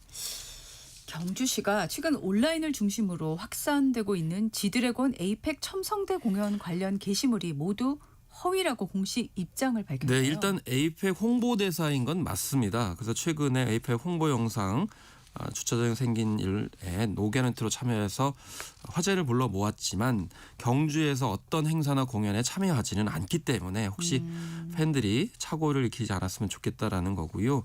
그래서 사전 등록 신청 접수 이런 내용 게시물은 다 허위다. 이렇게 보시면 되겠고 그리고 그동안 논의됐던 대형 불꽃쇼 역시 경호 및 안전 문제, 시민 혼잡 등의 이유로 취소가 됐습니다. 특히 불꽃 소리가 총포 소리와 비슷할 수 있기 때문에 일부 국가의 그런 정상들이 좀 참여하지 않겠다 이렇게 했어요. 네. 그래서 이런 점들은 좀 잘 한 것 같다라는 생각이 듭니다. 네. 어제 정상회의 CEO 서밋 연설에서 RM이 연설하는 장면이 나왔던데 K-팝 아이돌 최초의 그런 네. 연설이었죠. 네. 군복무를 마치고 복귀한 BTS가 내년에 새 앨범 발표하고 역대 최대 규모 월드 투어 한다고요? 네, 우리나라 언론 보도가 아니고 외신 보도. 그러니까 미국의 블룸버그 통신이 세계 주요 도시에서 65회 공연을 계획하고 있고 30회 이상은 북미에서 할 것이다. 이렇게 보도를 했습니다. 물론 소속사는 지금 구체적으로 밝힐 수 없다 이렇게 이야기를 했는데요. 블룸버그가 전한 이유는 아무래도 전 세계 공연 산업과 관광 투자 시장에 미치는 경제적 영향력 때문인데요. 공연 전문 매체 폴스타는 2015년부터 2022년까지 월드 투어를 통해서 약 3억 달러, 한 4,300억 정도의 누적 수익을 올렸다고 집계한 바가 있는데 사실은 집계되지 않은 부분이 더 많기 때문에 네. 1조 원 정도 달한다라는 그런 분석도 있습니다. 네. 한국 민주화의 상징적 공간인 고 김대중 전 대통령의 서울 마포구 동교동 사저가 국가유산이 된다는 소식도 있네요. 그렇습니다. 그래서 문화유산위원회는 확정된 명칭을 서울 동교동 김대중 가옥이라고 했습니다. 네. 원래는 마포구가 김대중 전 대통령 사저로 신청을 했습니다마는 전문가 논의 과정에서 서울 동교동 김대중 가옥으로 조정을 했습니다. 이게 이효 여사가 2019년에 별세하면서 이 민간에 매각이 됐는데 이거를 소유자로부터 동의받아 가지고 추진위원회를 구성하고 국가유산 지정까지 신청을 하게 된 건데요. 네. 30일 오늘 각계의 의견을 수렴해가지고 최종 심의를 거쳐서 등록을 확정할 방침이다 이렇게 밝히고 있습니다. 네. 국립중앙박물관 그동안에는 이게 저희가 무료로 그 박물관을 네. 다녔던 기억이 나는데요. 예약제와 현장 티켓 발권 기능을 갖춘 고객관리 통합 시스템을 내년 상반기 중에 도입한다고요? 그렇습니다. 지금 이제 많은 관람객들 방문하고 계시죠. 그래서 네. 500만, 연말까지는 600만도 가능한 거 아니냐 이렇게 얘기를 하고 있었는데 네. 2005년 용산으로 이전하면서 2008년부터는 입장료를 무료화했습니다. 그러다 보니까 어떤 좀 문제가 있냐면 뭐 재정적인 어떤 수입 이런 한계도 있습니다만은 이게 박물관 직원들이 입구에서 관람객을 수동으로 집계를 하기 때문에 내외국인 비율이 얼마나 되는지 세대별, 성별 관람객 비율이 어떻게 되는지 파악하기가 너무 힘듭니다. 그래서 자동 발권이 되게 되면 어느 연령대, 뭐 외국인, 내국인 이런 것들을 집계를 해가지고 정확하게 데이터를 산출할 수 있는 거거든요. 네네. 그래서 내년부터 이렇게 발권 시스템을 이제 시도를 해서 이걸 바탕으로 정확한 데이터를 구축을 하고 향후 가능하다면 이제 유료화 부분까지도 이제 검토하겠다 이런 이야기가 되겠고요. 그리고 이 보존과학센터를 새로 개관을 했습니다. 사실 이제 문화유산 발굴과 복원에는 첨단 기술이 굉장히 중요한데요. 네네. 그런 첨단 장비를 갖춘 종합보존과학의 허브가 바로 보존과학센터인데 새롭게 단장했고 이와 관련해 가지고 문화유산 보존과학 특별전도 내년 6월 30일까지 센터 1층 전시가 진행되니까 가보시면 좋겠습니다. 네. 마지막이 되지 않을까 싶은데 KBO 항공야구위원회가 과거 문학의 블랙리스트 작성과 정부 지원 배제를 지시해 징역 2년 선고받았던 김기춘 전 대통령 비서실장을 한국 시리즈 1차전에 초청한 사실 때문에 논란이 일고 있죠. 일단 이제 형평성이 맞지 않는다는 건데 이장석 전 구단 대표는 횡령혐의로 3년 6개월 형이 확정된 뒤에 영구 실격 처분을 받아가지고 2020년 플레이오프를 개인 자격으로 관람한 적이 있습니다. 네네. 그때 KBO는 우려스러운 상황이라고 입장을 발표까지 했는데 그렇지만 김기춘 전 실장 같은 경우에도 뭐 정관 예우 차원에서 95년부터 96년까지 8대 KBO 총재를 지냈기 때문에 초대장을 보냈고 실제로 야구 경기를 관람한 것으로 이렇게 나타나고 있는데 이미 뭐 이제 실형을 선고받았던 점이 있기 때문에 형평성 문제가 제기됐습니다. 네, 오늘 여기까지 듣겠습니다. 김원식 문화